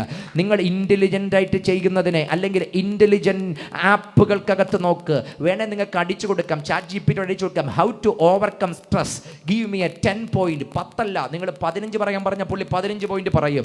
അത് പാസ്കൽ പറഞ്ഞത് വേണോ, അത് വിൻസെൻ്റ് പീൽ പറഞ്ഞത് വേണോ, അല്ല ആര് പറഞ്ഞത് നിങ്ങൾക്ക് വേണം, പറഞ്ഞു തരും. ഹൗ ടു ഓവർകം സ്ട്രെസ്, അതിൻ്റെ സൈദ്ധാന്തിക ലാംഗ്വേജിൽ അത് പറഞ്ഞു തരും. എങ്ങനെ നിങ്ങൾ ഈ സമ്മർദ്ദങ്ങളെ അതിജീവിക്കാൻ പറ്റും, എങ്ങനെ നിങ്ങൾ ടെൻഷനുകളെ ഓവർകം ചെയ്യാൻ കഴിയും. പക്ഷെ 15 വായിച്ചു കഴിഞ്ഞാൽ പിന്നെയും ടെൻഷൻ കൂടത്തേ ഉള്ളൂ. കാരണം ഇത്രയും നേരം ചിന്തിച്ചതിനേക്കാൾ ഒരു കൊളോക്കിയൽ ലാംഗ്വേജിൽ അങ്ങ് പറയുക, അതുവരെ ചിന്തിച്ചത് പകുതി പ്രശ്നമേ ഉള്ളെന്ന്. പക്ഷെ ഇത് വായിച്ചപ്പം മനസ്സിലായിപ്പോയി മുഴുവട്ടായോ എന്ന് ഈ 15 കണ്ടിട്ട്. കാരണം അതിനകത്ത് പറയുന്നതിൽ മിക്ക കാര്യങ്ങളും നമ്മുടെ ലൈഫിനകത്ത് നമുക്ക് കാണാൻ പറ്റും എന്ന് പറഞ്ഞാൽ ഇത് വായിച്ചത് കൊണ്ട് ടെൻഷൻ കൂടത്തേ ഉള്ളൂ, ടെൻഷൻ കുറഞ്ഞിട്ടില്ല. ഞാൻ പറഞ്ഞത് എങ്ങനെങ്കിലും സ്നേഹം തരാമോ എന്ന് ChatGPTയോട് ചോദിക്കുക. ChatGPT ചിലപ്പോൾ സ്നേഹത്തിൻ്റെ അടയാളങ്ങൾ പറഞ്ഞു തരും. പക്ഷെ നിങ്ങളെ ഒന്ന് ഹഗ് ചെയ്യാൻ ഇതിന് കഴിയത്തില്ല, നിങ്ങളുടെ ടെൻഷൻ മാറ്റാൻ കഴിയത്തില്ല, നിങ്ങൾക്ക് സ്നേഹം തരാൻ കഴിയത്തില്ല. പക്ഷെ അവിടെയാണ് ഇൻ്റലിജൻസിന് കഴിയാത്തത്, ഇൻഫർമേഷന് കഴിയാത്തത്, ഇൻഫ്ലുവൻസേഴ്സിന് കഴിയാത്ത ഒന്ന് ഞാൻ വെളിപ്പെടുത്തുന്നത്. എല്ലാവർക്കും വേണ്ടി മരണമാസ്വദിപ്പാൻ ഈ ഭൂമിയിൽ വന്ന് എല്ലാവരുടെയും ഭാരങ്ങളെ വഹിച്ച എൻ്റെ കർത്താവിന് നിങ്ങളുടെ ചങ്കിൻ്റെ ആ നീറ്റലുകൾ പോലും, ആഴത്തെ തലത്തിലെ തകർച്ചകൾ പോലും അറിയാനും മനസ്സിലാക്കാനും അതിനകത്ത് ഇടപെടാനും കഴിയുന്ന ഒരുവനെയാണ് ഇന്ന് രാത്രി ഞാൻ ഉയർത്തുന്നത്. നിങ്ങളുടെ ഭാരങ്ങൾ അതിൻ്റെ സ്കെയിൽ എത്രയാണെങ്കിലും അതറിയാൻ കഴിയുന്ന ഒരുവനുണ്ട്. ആ വ്യക്തി ഇന്ന് രാത്രി എൻ്റെ കർത്താവ്, അത് പരിഹരിക്കാൻ കഴിയുന്നവൻ എൻ്റെ കർത്താവ്. സ്ട്രെസ് അളക്കാൻ പറ്റും. ഈ കയ്യിലൊക്കെ കിടക്കുന്ന ഈ സാധനങ്ങളുണ്ടല്ലോ, ഇതിനകത്ത് ഈ സ്ട്രെസ് അളക്കാൻ പറ്റുന്ന അതിൻ്റെ ആപ്പുണ്ട്. അതൊക്കെ ഓണാക്കി ഇട്ട് കഴിഞ്ഞാൽ നമ്മൾ ഇച്ചിരി ദേഷ്യത്തിലൊക്കെ നിൽക്കുമ്പം, അല്ലെങ്കിൽ ആ സമയത്ത് നമ്മുടെ ഹാർട്ട് റേറ്റുകളും ആ സമയത്ത് നമ്മുടെ സ്ട്രെസ്സിൻ്റെ ലെവലൊക്കെ ഈ പുള്ളി പറഞ്ഞു തരും. പക്ഷേ ഈ പുള്ളിക്ക് സ്ട്രെസ്സ് കൂടുതലാണെന്ന് പറയാനേ പറ്റത്തുള്ളൂ. എന്നെ കാം ചെയ്യാൻ ഇതിന് പറ്റുമോ? ഇവൻ എത്ര ശ്രമിച്ചാലും കാം ചെയ്യാൻ പറ്റത്തില്ല. നമ്മൾ കുറേ നേരം അങ്ങ് സ്റ്റാറ്റിക്കായിട്ട് ഇരുന്ന് കഴിയുമ്പോൾ ഈ പുള്ളി പറയും, കുറേ നേരമായിട്ട് ഇരിക്കാൻ തുടങ്ങിയിട്ട് ഒന്ന് എഴുന്നേറ്റ് സ്ട്രെച്ച് ചെയ്താൽ നല്ലതാണ്. അതിനകത്ത് ഒരു ഫോട്ടോയിൽ നമ്മൾ കാണും, ഒരു കയ്യും കാലും ഒക്കെ പൊക്കുന്നത് നീട്ടുന്നത് ഇത് കാണും എന്ന് പറഞ്ഞ് അത് പറഞ്ഞത് മോനെ നിന്നെ എഴുന്നേൽപ്പിക്കാൻ എനിക്ക് പറ്റത്തില്ല, പക്ഷേ ഞാനൊരു മുന്നറിയിപ്പ് തന്നതാ, കുറേ നേരമായി നീ ഇരിപ്പ് തുടങ്ങി, ഒന്ന് എഴുന്നേറ്റ് ഒന്ന് സ്ട്രെച്ച് ചെയ്താൽ നിനക്കെന്താ നല്ലതാണ്. ഞാൻ പറഞ്ഞത് ഈ ഡിവൈസുകളൊക്കെ നല്ലതാണ്. ഇതിനകത്ത് വേണമെങ്കിൽ ECG നോക്കും, ECG നോക്കിക്കഴിഞ്ഞു കഴിഞ്ഞാൽ അതിനപ്പുറത്ത് അവർ അതിൻ്റെ PDF അങ്ങോട്ട് അയച്ചു തന്നിട്ട് പറയും ഇത് ഹാർട്ട് അറ്റാക്ക് അളക്കാനുള്ളൊരു സാധനമൊന്നുമല്ല. അങ്ങനെ തോന്നുന്നെങ്കിൽ നിങ്ങൾ എവിടെ പൊക്കോണം? അന്നേരം ഹോസ്പിറ്റലിൽ പൊക്കണം എന്ന് പറഞ്ഞാൽ ഇതൊക്കെ ഒരു ദിശാസൂചിക മാത്രമേ ഉള്ളൂ. ഇതിനൊന്നും ആന്തരികമായി തൊടാൻ പറ്റത്തില്ല, ഒരു ഡിവൈസിനും പറ്റത്തില്ല, ഒരു ഇൻ്റലിജൻസിനും കഴിയത്തില്ല. പക്ഷേ ഈ മേഖലയിൽ മുഴുവൻ എന്നെ തൊടാൻ കഴിയുന്ന ഒരുവൻ എന്നോട് താതാത്മ്യം പ്രാപിച്ച ഞാൻ ദൂതന്മാരിലും ഒരല്പം താഴ്ച വന്നവനായി നിർമ്മിക്കപ്പെട്ടതുകൊണ്ട്, ദൂതന്മാരിലും ഒരല്പം താഴ്ച വന്നവനായി എനിക്ക് വേണ്ടി ഈ ഭൂമിയിൽ ഇറങ്ങി വന്ന് മരണം ആസ്വദിച്ച എൻ്റെ കർത്താവിന് അറിയാത്ത എൻ്റെ ജീവിതത്തിൽ ഒന്നുമില്ലെന്ന് ഇന്ന് രാത്രി വിശ്വസിക്കുന്നവർ ഇതിനകത്തുണ്ടെങ്കിൽ എന്നെ അറിയുന്നൊരു കർത്താവുണ്ട്. ഇന്ന് രാത്രി നിങ്ങൾ ചങ്ക് പൊട്ടുന്ന ഒത്തിരി വേദനയുമായിട്ട് ഇതിനകത്ത് വന്നെങ്കിൽ നിങ്ങളുടെ അന്തരാത്മാവിൻ്റെ ചെറിയ നീറ്റലുകളെ പോലും നിങ്ങളുടെ ഏത് വേരിയേഷൻ, നിങ്ങളുടെ ഏത് ചെറിയ അവസ്ഥകൾ പോലും അറിയാൻ കഴിയുന്ന ഒരുവനെ ഇന്ന് രാത്രി ഞാൻ ഉയർത്തുന്നു. അത് നാസറയനായ യേശു ക്രിസ്തുവാണ്. അവിടുത്തെ നാമം ഉയർത്തപ്പെടുമ്പോൾ അവിടുത്തെ നാമത്തിൻ്റെ ശക്തി വ്യാപരിക്കുമെന്ന് ഇന്ന് രാത്രി ഞാൻ വിശ്വസിക്കുന്നു. ഇതിനകത്ത് മാത്രമല്ല, ഈ ദേശത്ത് ഈ ശബ്ദസീമയിൽ ഞങ്ങളെ കേൾക്കുന്ന എല്ലാവരോടും ഞാൻ പങ്കുവെക്കുന്നു, എൻ്റെ യേശു നിങ്ങളുടെ ഹൃദയത്തിൻ്റെ എല്ലാ അവസ്ഥകളെയും അറിയുന്നവനാണ്. അതുകൊണ്ടാണ് 4-ാം അധ്യായത്തിലേക്ക് വരുമ്പോൾ പറയുന്നുണ്ട് നമ്മുടെ ആ യേശു ക്രിസ്തുവിനെ പറ്റി അതിൻ്റെ 15-ാമത്തെ വാക്യം, നമുക്കുള്ള മഹാപുരോഹിതൻ നമ്മുടെ ബലഹീനതകളിൽ സഹതാപം കാണിപ്പാൻ കഴിയാത്തവനല്ല. അവിടുന്ന് ബലഹീനതകളിൽ. അപ്പം ഈ ദൂതന്മാരിലും ഒരല്പം താഴ്ച വന്നവനായി ഭൂമിയിൽ വന്നത് എന്തിനാ? നമ്മോട് സഹതാപം കാണിക്കാനാ. നമ്മുടെ പാപം മോചിക്കപ്പെടുന്നു, അത് ആത്യന്തികമായ കാര്യം. അതിനോടൊപ്പം തന്നെ ഞാൻ ചോദിക്കട്ടെ, എന്തുകൊണ്ടാണ് ക്രിസ്തുവിനെ നമ്മൾ ഏറ്റവും പേഴ്സണലൈസ് ചെയ്ത് പറയുന്നത്? ഏറ്റവും ഭാരം വരുമ്പോൾ നമ്മൾ യേശുപ്പാന്നല്ലേ പറയുന്നത്? എന്തുകൊണ്ടാണ് യേശുവിനെ അത്ര ഒരു ഇൻറ്റിമേറ്റായിട്ട് നമ്മൾ അറിയുന്നത്? കാരണം എന്നെപ്പോലെ ഈ ഭൂമിയിൽ വന്നത് എൻ്റെ കർത്താവ്. എൻ്റെ ഹൃദയത്തിൻ്റെ എല്ലാ തലങ്ങളെയും എനിക്ക് ഏറ്റവും അടുത്ത് സെൻസ് ചെയ്യാൻ എൻ്റെ കർത്താവിനെ പറ്റി പറയും. ഞാനൊരു പീർ പ്രഷർ അനുഭവിക്കുമ്പം അത് സെൻസ് ചെയ്യാൻ ഈ കർത്താവിനേക്കാൾ നന്നായിട്ട് അറിയുന്നവൻ ആരാ ഉള്ളത്? ദാഹിച്ചിട്ടുണ്ട്, വിശന്നിട്ടുണ്ട്, കരഞ്ഞിട്ടുണ്ട്. എല്ലാ വികാരങ്ങളും അവിടുത്തേക്കറിയാം, എല്ലാ വിചാരങ്ങളും അവിടുത്തേക്കറിയാം. ഒറ്റപ്പെടലിൻ്റെ വേദനയുണ്ടോ? എൻ്റെ അപ്പൻ അറിയാം. സങ്കടം അനുഭവിക്കണോ? എൻ്റെ കർത്താവിനത് അറിയാം. ആൾക്കാർ എതിർത്തിട്ടുണ്ടോ? ഉണ്ട്, അതും കർത്താവിനറിയാം. അപവാദങ്ങൾ പറഞ്ഞിട്ടുണ്ടോ?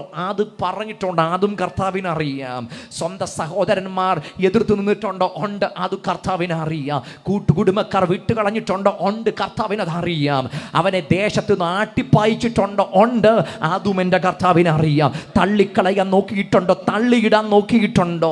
അപവാദങ്ങൾ പറഞ്ഞു പ്രചരിപ്പിച്ചിട്ടുണ്ടോ? ഉണ്ട്, ഇത് മുഴുവൻ എൻ്റെ കർത്താവിനറിയാം. അങ്ങനെയെങ്കിൽ എൻ്റെ ഹൃദയത്തെ അറിയുന്ന, എൻ്റെ ഹൃദയത്തെ ഇന്ന് ഞാൻ കടന്നു പോകുന്ന എല്ലാ അവസ്ഥകളെയും അറിയുന്ന ഒരുവനുണ്ടെങ്കിൽ ആ കർത്താവ് അതിന്മേലെല്ലാം എന്നോട് സഹതാപം കാണിപ്പാൻ, എന്നോട് കരുണ കാണിപ്പാൻ കഴിയുന്നവനാണെന്ന് ഇന്ന് രാത്രി വിശ്വസിക്കുന്നവർ ഗ്രൗണ്ടിനകത്തുണ്ടെങ്കിൽ എൻ്റെ കർത്താവ് എന്നോട് സഹതാപം കാണിക്കാൻ കഴിയുന്നവൻ, എന്നോട് കരുണ കാണിക്കാൻ കഴിയുന്നവൻ, എൻ്റെ എല്ലാ വേദനകളെയും അറിയുന്ന ഒരപ്പനാണ് എനിക്കുള്ളത്. Oh Jesus.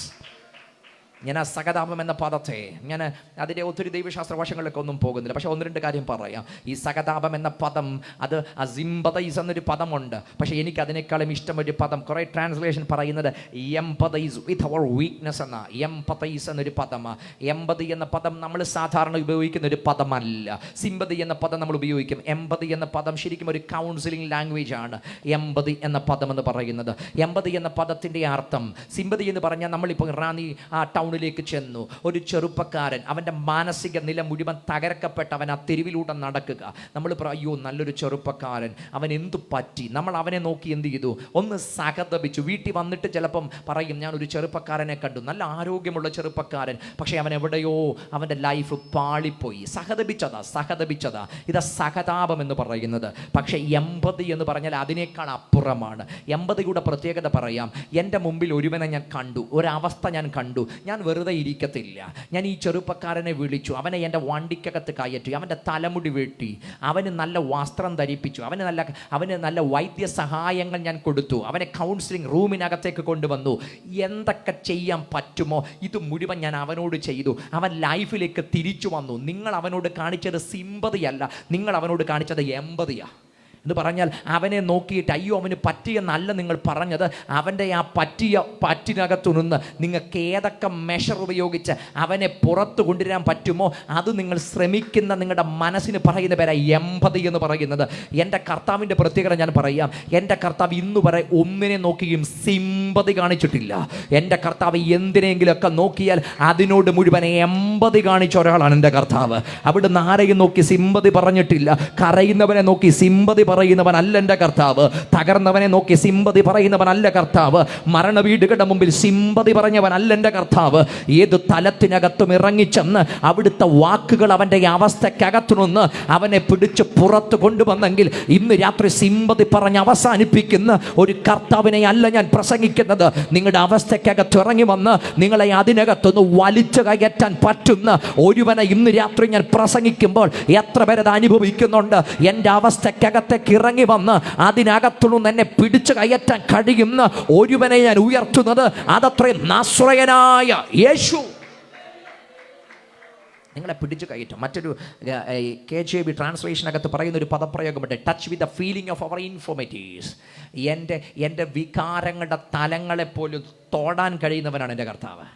അവിടെ ശരിക്കും എമ്പതി എന്ന പദവുമല്ല പറയുന്നത്, ടച്ച് എന്ന പദം പറയുന്നത്. എന്നെ തൊടാൻ പറ്റുന്നവനാ. ശരിക്കും ഈ സ്പർശനത്തിന് അസാധാരണമായ ശക്തിയുണ്ട് കേട്ടോ, അസാധാരണമായ ശക്തിയുണ്ട്. നമ്മൾ ഒത്തിരി വർത്താനമൊന്നും പറയണ്ട, ഒരു ശാന്തമായ ഒരു സ്പർശനം മതി, ആ വ്യക്തി ആശ്വാസം പ്രാപിക്കും. പൊതുവേ നമ്മുടെ മലയാളികളുടെ വല്ലാത്തൊരു കുഴപ്പം, നമ്മൾ വർത്താനം പറഞ്ഞ് ഇല്ലാത്ത വിഷമങ്ങളോടെ കൂട്ടും. നമ്മൾ എന്തെങ്കിലുമൊക്കെ ഒരു മനുഷ്യൻ തകർന്നിരിക്കുകയാണെങ്കിൽ ചെന്ന് നമുക്ക് അവിടെ ചോദിക്കാൻ പറ്റാത്ത ഏറ്റവും 4 ചോദ്യങ്ങൾ നമ്മൾ പഠിക്കും. അവരോട് ആ ചോദ്യങ്ങൾ തന്നെ ചോദിക്കും. അവർ ഏതെങ്കിലും ഒരു ദുരന്തം പറ്റിക്കഴിഞ്ഞാൽ ഇവരുടെ ഒരു മാനസിക നിലയെന്നൊക്കെ പറഞ്ഞാൽ ഏറ്റവും അധികം അവർ ഫോൺ കോളുകളുടെ നടുവിൽ നിൽക്കുന്നൊരു സമയമാണ്. ഈ സമയത്ത് തന്നെ നമ്മൾ അതിൻ്റെ ഏറ്റവും ഗഹനവും ഗൗരവമായ 4 വശങ്ങൾ ചോദിച്ച്, എന്നാൽ ഒറ്റക്കാര്യം ചിന്തിച്ചാൽ മതി. ഒത്തിരി ചോദ്യങ്ങളൊന്നും ചോദിച്ചില്ലെങ്കിലും അവൻ്റെ മനസ്സിനെ തൊടുന്ന ഫോൺ വിളിക്കുന്നെങ്കിൽ ഒറ്റ വാക്കും മതി, സ്വർഗത്തിലെ ദൈവം അവനെ തൊടും. അല്ല, നിങ്ങൾ അവിടെ അടുത്ത് നിൽക്കുന്നെങ്കിൽ കൂടുതലൊന്നും ചോദിക്കേണ്ട. ചിലപ്പോൾ നിങ്ങളൊരു ഹഗ് ചെയ്താൽ മതി, നിങ്ങളൊന്ന് ഹഗ് ചെയ്താൽ മതി. ഒന്ന് വാരി പുണർന്നു കഴിഞ്ഞാൽ ചിലപ്പം നിങ്ങളുടെ നെഞ്ചിൻ്റെ ചൂടിലേക്ക് അവൻ്റെ തലയൊന്ന് ചായ്ക്കുമ്പം ഞാൻ ഉറപ്പായി വിശ്വസിക്കുന്നു നിങ്ങളിലുള്ള ആശ്വാസത്തിൻ്റെ നിയോഗം അവനിലേക്ക് കൈമാറി ചെല്ലും. ഞാൻ പറഞ്ഞൊരു വാക്കുകളെക്കാൾ അസാധാരണ പവറാണ് സ്പർശനത്തിനുള്ളത്. ചില നേരത്ത് നമ്മൾ ചിലരുടെ തോളിലേക്കൊന്ന് തട്ടുമ്പോൾ, അവനൊരു ഹഗ് എടുക്കുമ്പോൾ, അവനെ ഒന്ന് കൈപിടിക്കുമ്പം അസാധാരണ ആശ്വാസങ്ങൾ കൈമാറപ്പെടും. എൻ്റെ കർത്താവിൻ്റെ ഏറ്റവും വലിയ പ്രത്യേകത, അവിടുന്ന് വാക്കുകൾ പറയേണ്ടിടത്ത് വാക്കുകൾ പറയും, സ്പർശിക്കേണ്ടിടത്ത് എൻ്റെ കർത്താവ് സ്പർശിക്കുന്ന ദൈവമാണ്. എനിക്ക് ഏറ്റവും അധികം ഇഷ്ടപ്പെട്ടൊരു പദപ്രയോഗം, ഞാനത് ഒത്തിരിയിടത്ത് സാധാരണ പറയുന്നൊരു പദമാണ്. യേശു ക്രിസ്തുവിൻ്റെ പർവ്വത പ്രസംഗങ്ങൾ പ്രസിദ്ധമാണ്, സർമൺ ഓൺ ദ മൗണ്ട് പ്രസിദ്ധമാണ്. ലോകത്തിലെ ഇതിഹാസ ചരിത്രങ്ങൾ ആചാര്യന്മാർ ഏറ്റവും അധികം ഉപയോഗിച്ചൊരു പ്രസംഗമാണ് യേശു ക്രിസ്തുവിൻ്റെ പർവ്വത പ്രസംഗങ്ങൾ, സർമൺ ഓൺ ദ മൗണ്ട് എന്ന് പറയുന്നത്. സമൂഹത്തിൻ്റെ എല്ലാ തലങ്ങളെയും തൊട്ടുണർത്തുന്ന ഗംഭീരമായൊരു മെസ്സേജ്. പക്ഷേ ഈ മെസ്സേജിന് ശേഷം യേശു ഇറങ്ങി വരുന്ന ഒരു രംഗം മത്തായിയുടെ സുവിശേഷത്തിനകത്ത് കാണുന്നുണ്ട്. 8-ാം അധ്യായം തുടങ്ങുന്നത് ആ രംഗം പറഞ്ഞുകൊണ്ടാണ്. യേശു മലയിൽ നിന്ന് ഇറങ്ങി വന്നാറെ ഒരു കുഷ്ഠരോഗിയായ ഒരു മനുഷ്യൻ അവൻ്റെ അടുക്കൽ ചെന്നിട്ട് യേശുവിനോട് പറയുക, നിനക്ക് മനസ്സുണ്ടെങ്കിൽ എന്നെ ശുദ്ധമാക്കാം. അവൻ്റെ ആഗ്രഹം, നിനക്ക് മനസ്സുണ്ടെങ്കിൽ. He never expected touch from Jesus. അവൻ യേശുവിൽ നിന്ന് ഒരിക്കലും ഒരു സ്പർശനം പ്രതീക്ഷിച്ചില്ല. അവൻ്റെ വൈൽഡ് ഇമാജിനേഷനകത്ത് പോലും അങ്ങനെ ഒന്നില്ല. കാരണം അവനറിയാം ഒരു നോർമൽ ജൂ അത് ചെയ്യത്തില്ല, ഒരു നോർമൽ പ്രീസ്റ്റ് അത് ചെയ്യത്തില്ല, ഒരു ഹൈ പ്രീസ്റ്റ് അത് ഒട്ടും ചെയ്യത്തില്ല. ഒരു ജൂ ഒരുവൻ കുഷ്ഠം ബാധിച്ചുവെന്നറിഞ്ഞാൽ അന്നേരം അവനെ ആ വീട്ടിൽ നിന്ന് ഇറക്കി വിടും. അവൻ പാളയത്തിന് പുറത്താണ്, പിന്നെ അവന് പാളയത്തിനകത്ത് വരാൻ പറ്റത്തില്ല. ഒരു പുരോഹിതൻ ഒരുവനെ പരിശോധിക്കണമെങ്കിൽ ആദ്യത്തെ കാര്യം അവൻ ഹീലായെന്ന അവനൊരു ബോധ്യമുണ്ടെങ്കിൽ മാത്രമേ അവനൊരു പുരോഹിതനെടുക്ക വരാൻ പറ്റത്തുള്ളൂ. അവനൊരു ബോധ്യം വേണം. ചുമ്മാതെ അവനൊരു രാവിലെ തോന്നിയത് കൊണ്ട് വരാൻ പറ്റത്തില്ല. അവന് ബോധ്യം വേണം, ഞാൻ പൂർണ്ണമായി ഹീലായി. ഒരു പുരോഹിതൻ എന്നെ പരിശോധിക്കണമെന്ന് തോന്നിയാൽ അവന് പുരോഹിതനെടുക്കൽ വരാം. എന്നാൽ മാത്രമേ പുരോഹിതൻ പരിശോധിച്ച് അവനെ ശുദ്ധീകരണ പ്രക്രിയ ചെയ്ത് ആ കമ്മ്യൂണിറ്റിയിലേക്ക് അവനെ അക്സെപ്റ്റ് ചെയ്യത്തുള്ളൂ. ഒരു മഹാപുരോഹിതനെടുക്കൽ അവൻ ഒട്ടും വരാൻ പറ്റത്തില്ല. അങ്ങനെങ്കിൽ ഒരു സാധാരണ യഹൂദൻ്റെ അടുക്കൽ അവൻ വരാൻ പറ്റത്തില്ല. ഒരു പുരോഹിതൻ്റെ അടുക്കൽ അവന് പെട്ടെന്ന് വരാൻ പറ്റത്തില്ല. ഒരു മഹാപുരോഹിതൻ്റെ അടുക്കൽ അവൻ ഒട്ടും വരാൻ പറ്റത്തില്ല. പക്ഷെ അവിടെയാണ് അവൻ യേശുവിൻ്റെ അടുക്കലേക്ക് വരുന്നത്. അതുകൊണ്ട് അവൻ ഒരിക്കലും ഒരു സ്പർശനമൊന്നും പ്രതീക്ഷിക്കുന്നില്ല. നിനക്ക് മനസ്സുണ്ടെങ്കിൽ അവൻ പ്രതീക്ഷിച്ചത് അങ്ങയുടെ ഒരു വാക്കാണേലും മതി, ആ വാക്കിനകത്ത് എനിക്ക് സൗഖ്യം നടക്കുമെന്ന് ഞാൻ വിശ്വസിക്കുന്നുണ്ട്. പക്ഷെ അവിടെ സംഭവിച്ചൊരു കാര്യം എഴുതി വെച്ചത്, യേശുവോ കൈ നീട്ടി അവനെ തൊട്ടു. കൈ നീട്ടി അവനെ തൊട്ടു. അവൻ ആയുസ്സിൽ ഇന്നു വരെ തന്നെ മാറ്റി നിർത്തിയവരെ കണ്ടിട്ടുണ്ട്, തനിക്ക് നേരെ കല്ലെറിഞ്ഞവരെ കണ്ടിട്ടുണ്ട്, തന്നെ ദൂരെ ഓടിച്ചവരെ കണ്ടിട്ടുണ്ട്. പക്ഷെ ഇതാ അവൻ ഇതുവരെ അനുഭവിക്കാത്ത ഒരു സ്പർശനം അവൻ്റെ ലൈഫിന് വരികയാ. യേശു കൈ നീട്ടി അവനെ തൊട്ടു. കല്ലെറിഞ്ഞവരുടെ നടുവിൽ, അപമാനിച്ചവരുടെ നടുവിൽ, വലിച്ചു മാറ്റിയവരുടെ നടുവിൽ അവൻ്റെ ആയുസ്സിൽ ഇന്നു വരെ അവൻ അറിയാത്ത ഒരു സ്പർശനം യേശു കൈ നീട്ടി അവനെ തൊട്ടു. ഇന്ന് രാത്രി ഞാൻ എന്താ പറഞ്ഞതെന്നറിയുമോ? മനുഷ്യർ മാറ്റി നിർത്തിയ ആർക്കും തൊടാൻ കഴിയാത്തൊരു സാഹചര്യമാണ് നിങ്ങളുടെ സാഹചര്യമെങ്കിൽ ഇന്ന് രാത്രി ഞാൻ ഉയർത്തുന്ന യേശു ക്രിസ്തുവിൻ്റെ പ്രത്യേകത എൻ്റെ എല്ലാ വികാരങ്ങളെ അറിയുമെന്ന് മാത്രമല്ല, എൻ്റെ എല്ലാ സാഹചര്യങ്ങൾക്കകത്തും ഇറങ്ങി വന്ന് തൊടാൻ കഴിയുന്നവനാണ് ഇന്ന് രാത്രി എൻ്റെ കർത്താവ്. ജീവിതത്തിൻ്റെ മാനസിക ശാരീരിക തലങ്ങൾക്കകത്ത് ഉടഞ്ഞു നുറുങ്ങിയവർ ഇന്ന് രാത്രി ഇതിനകത്ത് ഇരിപ്പുണ്ടെങ്കിൽ ഞാൻ വിശ്വസിക്കുന്ന ഒരു കരം നിങ്ങൾക്ക് വേണ്ടി ഇന്ന് രാത്രി ഇറങ്ങി വരുന്നുണ്ട്. ഈ ദേശത്തിന് വേണ്ടി ഒരു കരം ഇറങ്ങി വരുന്നുണ്ട്. ആരും തൊടാൻ കഴിയാത്ത നിങ്ങളുടെ ജീവിതത്തിൻ്റെ വിഷയങ്ങളെ തൊടുവാൻ ഈ ഭൂമിയിൽ കഴിയുന്ന ഒറ്റയൊരാൾ മാത്രമേ ഉള്ളൂ. അത് നാസറയനായ യേശു ക്രിസ്തു. അധികാരമുള്ള, ആധിപത്യമുള്ള, അത്ഭുത മന്ത്രി, വീരനാം ദൈവം, നിത്യപിതാവ്, സമാധാനത്തിന്റെ പ്രഭു ഇന്ന് രാത്രി നിങ്ങൾക്ക് വേണ്ടി കൈ നീട്ടുമെന്നും അവിടുന്ന് നിങ്ങളെ തൊടുമെന്നും അല്ല, വാരി പുണരണമെങ്കിൽ അത് ചെയ്യുമെന്ന് വിശ്വസിക്കുന്നവർ ഇതിനകത്തുണ്ടെങ്കിൽ എന്നെ തൊടുന്ന ഒരു ശ്രേഷ്ഠ മഹാപുരോഹിതൻ, ആകാശത്തിൽ കൂടി കടന്നുപോയ ഒരു ശ്രേഷ്ഠ മഹാപുരോഹിതൻ എൻ്റെ ബലഹീനതകളെ തൊടുന്നവനാ. ഇന്ന് രാത്രി ഞാൻ നിങ്ങളെ നോക്കി പറയുന്നു, ഇന്ന് രാത്രി എല്ലാ മേഖലയിലും നിങ്ങൾ റിജക്റ്റഡ് ആണെങ്കിൽ നിങ്ങളെ വാരിപ്പുണരുന്നൊരു കർത്താവുണ്ട്. നിങ്ങളുടെ മനസ്സിനകത്ത പീർ പ്രഷറുടെ തലങ്ങൾ അറിയാൻ പറ്റുന്ന ഒരു പാരാമീറ്ററുകളും ഇവിടെ കണ്ടെന്ന് വരത്തില്ല. പക്ഷെ അതിനകത്ത് കയറി തൊടാൻ ഇന്ന് രാത്രി എൻ്റെ യേശുവിന് കഴിയും. ഈ കുഷ്ഠരോഗിയായ മനുഷ്യൻ്റെ ആയുസ്സിൽ പ്രതീക്ഷിക്കാത്ത ഒരൊറ്റ സ്പർശനം അവൻ്റെ ലൈഫിനെ മാറ്റിയെങ്കിൽ ഇന്ന് രാത്രി ഒരു സ്പർശനം യേശുവിൽ നിന്ന് പുറത്തു വരും. ഞാൻ എന്തുകൊണ്ട് ഇന്ന് രാത്രി ഇത്രയും വിശാലമായിട്ട് ഇത് പറഞ്ഞെന്നറിയുമോ? അവിടുന്ന് നമുക്ക് വേണ്ടി മരണം ആസ്വദിക്കാൻ ദൂതന്മാരിലും ഒരിപ്പം താഴ്ച വന്നവനായി വന്നു. ആ മരണത്തിൻ്റെ പ്രത്യേകത എന്താ? അതുകൂടെ അങ്ങ് പറയാം. അത് ആസ്വദിക്കപ്പെട്ടൊരു മരണമാണെന്ന് കിടക്കുന്നത്. മരണം അങ്ങനെ ആസ്വദിക്കാൻ പറ്റുമോ? പ്രത്യേകിച്ച് അങ്ങനെ ഒരു കാർണൽ ബ്രൂട്ടൽ ഡെത്ത് ആസ്വദിക്കാൻ പറ്റുമോ? ആ പീലാത്തോസിൻ്റെ പ്രിട്ടോറിയം മുതൽ അങ്ങ് ഗോൽഗോത്ത വരെ ഏതാണ്ട് ഒരു 1.2 മൈൽ യാത്ര ചെയ്യേണ്ട ആ വഴിക്കകത്ത് ഒരു മനുഷ്യന് അത്രയും ബ്രൂട്ടലായിട്ട് ആക്രമിക്കപ്പെട്ട് കണ്ടാൽ ആളല്ലേ എന്ന് തോന്നുമാറ് ശരീരം മുഴുവൻ ആപാത ചൂടം തകർക്കപ്പെട്ടവനായി, മാംസം പറിച്ചെടുക്കപ്പെട്ടവനായി, കണ്ടാലൊരു മനുഷ്യനെന്ന് പോലും തോന്നത്തില്ല. അങ്ങാടിയിൽ ഇറച്ചിക്കഷ്ണം തൂങ്ങിക്കിടക്കുന്നത് പോലെ തൂങ്ങിക്കിടന്ന് ഉദരങ്ങൾ തകർക്കപ്പെട്ട് ശരീരത്തിനകത്ത് ആപാത ചൂടം രക്തപ്രവാഹമായി പോകുന്ന വഴികൾ മുഴുവൻ രക്തം ഇറ്റിറ്റ് വീണ് 300 പൗണ്ട് ഭാരമുള്ള മരക്കുരിശും എടുത്തുകൊണ്ട് നടക്കുന്ന വഴിക്കകത്തും അവിടുന്ന് മരണം ആസ്വദിക്കുകയായിരുന്നു. ആ ക്രൂശിന്മേൽ അവിടുത്തെ കയറ്റി തൂക്കി അവിടെ ഇട്ടിരിക്കുമ്പം ശ്വാസമെടുക്കാൻ പറ്റത്തില്ല. അവസാനത്തെ രക്തവും ഹൃദയത്തിലേക്ക് പമ്പ് ചെയ്യാൻ കഴിയാതെ അമിതമായ ശ്വാസം മുട്ടൽ അനുഭവിച്ചു കൊണ്ടിരിക്കുമ്പം ഒന്ന് കാലൂന്നിയാൽ മാത്രമേ അവിടുത്തേക്ക് ശ്വാസമെടുക്കാൻ പറ്റത്തുള്ളൂ. അതികഠിനമായ വേദന ഒരു ശരീരത്തിൽ അനുഭവിക്കാൻ പറ്റുന്ന പെയിനിൻ്റെ പരമകോടി അനുഭവിച്ച അവിടുന്ന് ക്രൂശിക്കിടക്കുന്നത്. പക്ഷെ അന്നേരവും എഴുതി വെച്ചിരിക്കുകയാണ് അവിടുന്ന് ദൈവകൃപയാൽ ആ മരണം ആസ്വദിച്ചെന്ന്. എന്തിനാ മരണം ആസ്വദിച്ചത്? യെശയ്യാ പ്രവചനം എഴുതി വെച്ചിരിക്കുന്ന 53 അവസാനിപ്പിക്കുമ്പോൾ പറയുന്ന ഒരു പദമുണ്ട്, അവിടുന്ന് ഒരു സന്തതിയെ കണ്ടു. ക്രൂശിക്കിടന്ന് ഈ ബ്രൂട്ടൽ ഡെത്ത് നടന്നുകൊണ്ടിരിക്കുമ്പോഴും എൻ്റെ കർത്താവ് എന്നെ കണ്ടത് ഒരു സന്തതിയെ കണ്ടു. അവിടുന്ന് ഈ ഭൂമിയിൽ വന്നത് ആ സന്തതിയെ സ്നേഹിക്കാൻ വേണ്ടിയാ. അവിടുന്ന് മരിച്ചത് ആ സന്തതിയുടെ പാപത്തിനു വേണ്ടിയാ. അവിടുന്ന് ആ കാൽവറിയിൽ മരിക്കുമ്പോൾ തനിക്ക് ഉറപ്പുണ്ട്, പാപത്തിൻ്റെ അധികാരിയായ പിശാചിനെ, മരണത്തിൻ്റെ അധികാരിയായ പിശാചിനെ തൻ്റെ മരണത്താൽ നീക്കി മരണഭയത്തിനകത്ത് അടിമയായി കിടന്നവർക്ക് സ്വാതന്ത്ര്യം നേടിയെടുക്കുമ്പോൾ അതാ സകല ജാതിയിൽ നിന്നും, സകല ഭാഷയിൽ നിന്നും, സകല വംശത്തിൽ നിന്നും, സകല കുലത്തിൽ നിന്നും പതിനായിരങ്ങളല്ല കോടിക്കണക്കിന് സന്തതികൾ അപ്പൻ്റെ സ്നേഹത്തിനകത്തെ കോടി വരുന്ന വരുംകാല കാഴ്ചകൾ ആ ക്രൂശിൽ കിടന്ന് എൻ്റെ കർത്താവ് കണ്ടപ്പോൾ മനസ്സോടെ ശാപമരത്തിൽ കയറിയ ആ ദൈവകുമാരൻ്റെ കാഴ്ച ഇന്ന് രാത്രി എൻ്റെയും നിങ്ങളുടെയും ജീവനാണ്.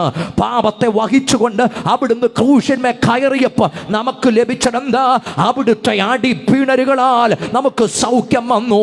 By his stripes we are healed. അവിടുത്തെ അടിപ്പിണരുകളാൽ സൗഖ്യം വന്നെങ്കിൽ ഇന്ന് രാത്രി എൻ്റെ പാപത്തിന്, എൻ്റെ ശാപത്തിന്, എൻ്റെ തിന്മകളുടെ പരിഹാരമായി ഒരു മൃഗബലിക്കും കഴിയാതിരുന്നപ്പോൾ അവിടുത്തെ ഓമനകുമാരൻ എൻ്റെ പകരക്കാരനായി ക്രൂശിൽ കയറിയപ്പം സംഭവിച്ചത് അവിടുത്തെ അടിപ്പിണരുകളാൽ എനിക്ക് സൗഖ്യം വന്നു.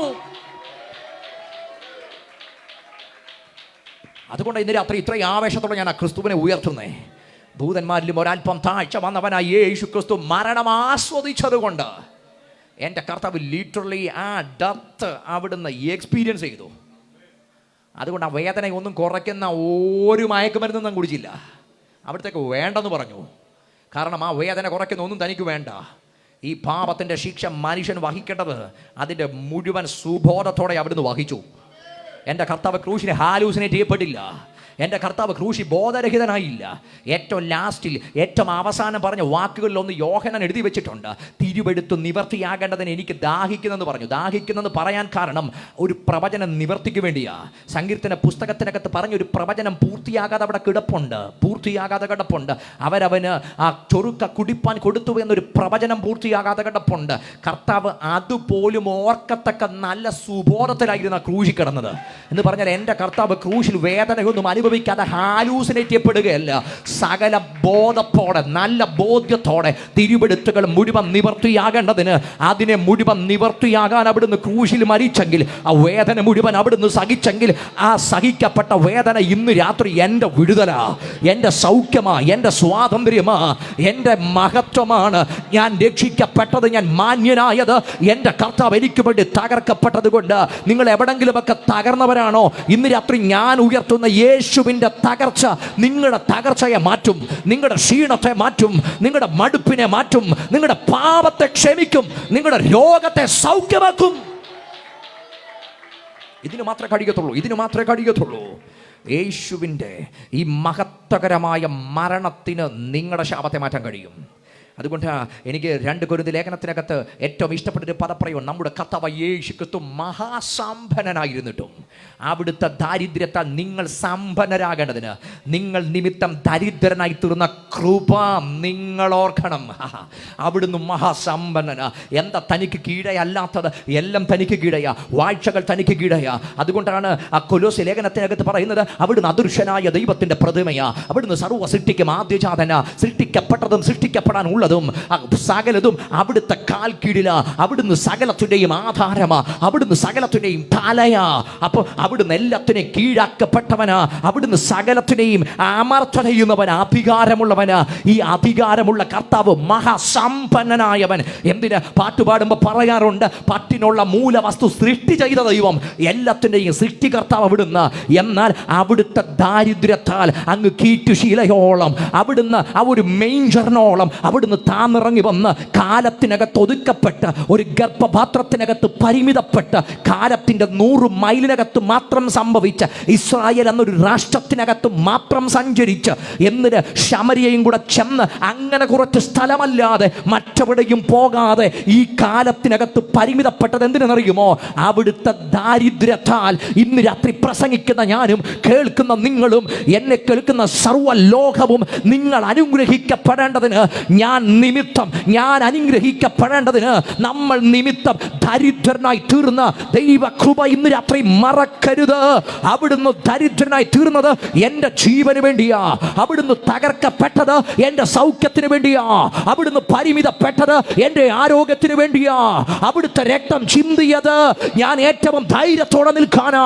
യേശു ക്രിസ്തു മുഖാന്തരം ഇന്ന് രാത്രി ജയം ലഭിക്കപ്പെട്ട ദൈവമക്കൾ ഈ ഗ്രൗണ്ടിനകത്ത് ഇരിപ്പുണ്ടെങ്കിൽ ഏറ്റവും സന്തോഷത്തോടെ ദൈവത്തിന് നന്ദി പറഞ്ഞിട്ട് പറ, യേശു ക്രിസ്തു മുഖാന്തരം ജയം തന്ന ദൈവത്തിന് സ്തോത്രം.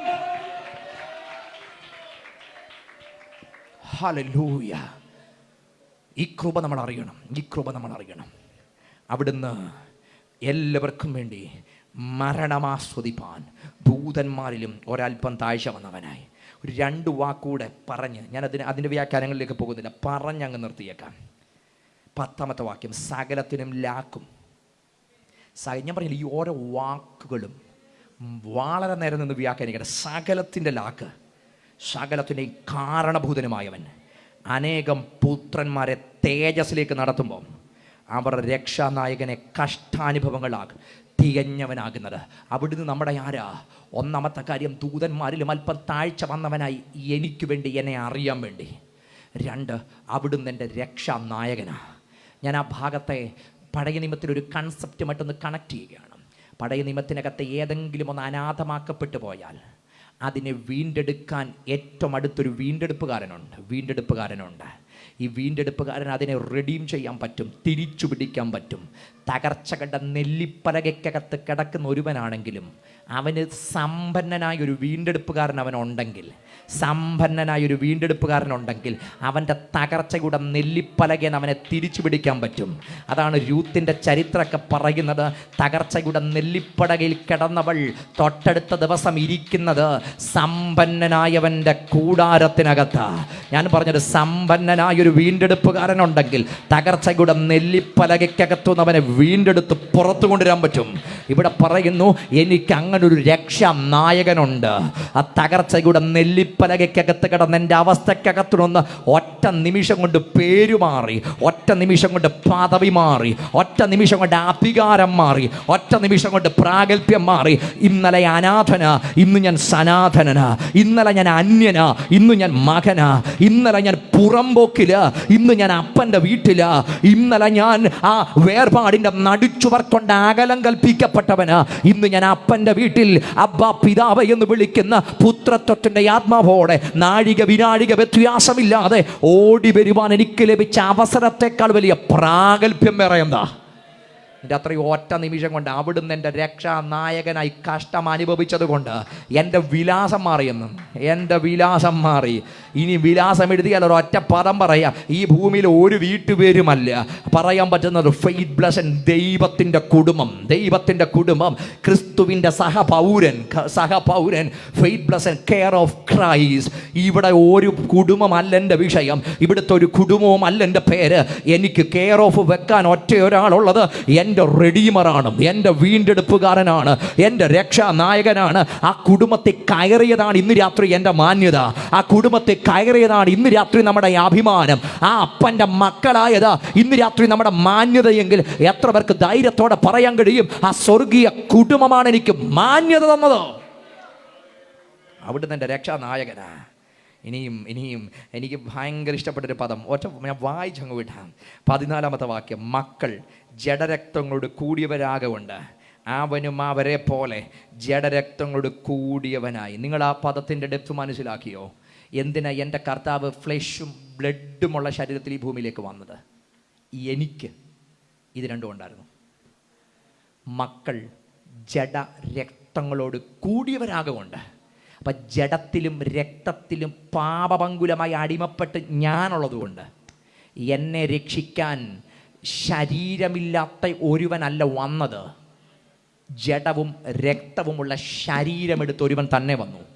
കാരണം ഈ ജഡവും രക്തവുമുള്ള എനിക്ക് വിശുദ്ധനായ ദൈവത്തിന് മുമ്പിൽ നിൽക്കാൻ പറ്റത്തില്ല. ന്യായവിധിയുടെ കോപാഗ്നിക്കകത്ത് വെന്തരിയപ്പെട്ട് നിൽക്കുമ്പം ഒരിക്കലും ഞാൻ ശ്രമിച്ചാൽ ദൈവത്തിൻ്റെ അടുക്കലേക്ക് വരത്തില്ല. പിന്നെ ആ ദൈവം തന്നെ എനിക്ക് വേണ്ടി ജഡവും രക്തവും എടുത്തിട്ട് അവിടുത്തെ മരണത്താൽ എന്നെ അങ്ങോട്ട് കെട്ടിപ്പിടിച്ച് അപ്പൻ്റെ വീട്ടിലേക്ക് കൊണ്ടടിപ്പിച്ച് നിർത്തിയത് കൊണ്ട് ഇന്ന് രാത്രി ഈ പ്രാഗൽഭ്യത്തോടെ ഞാൻ നിൽക്കുന്നത്. അത് എനിക്ക് ജഡവും രക്തവും ഉള്ളത് കൊണ്ട് എൻ്റെ കർത്താവ് ജഡവും രക്തവും എടുത്തു വന്നു. എന്നിട്ട് എന്ത് സംഭവിച്ചു?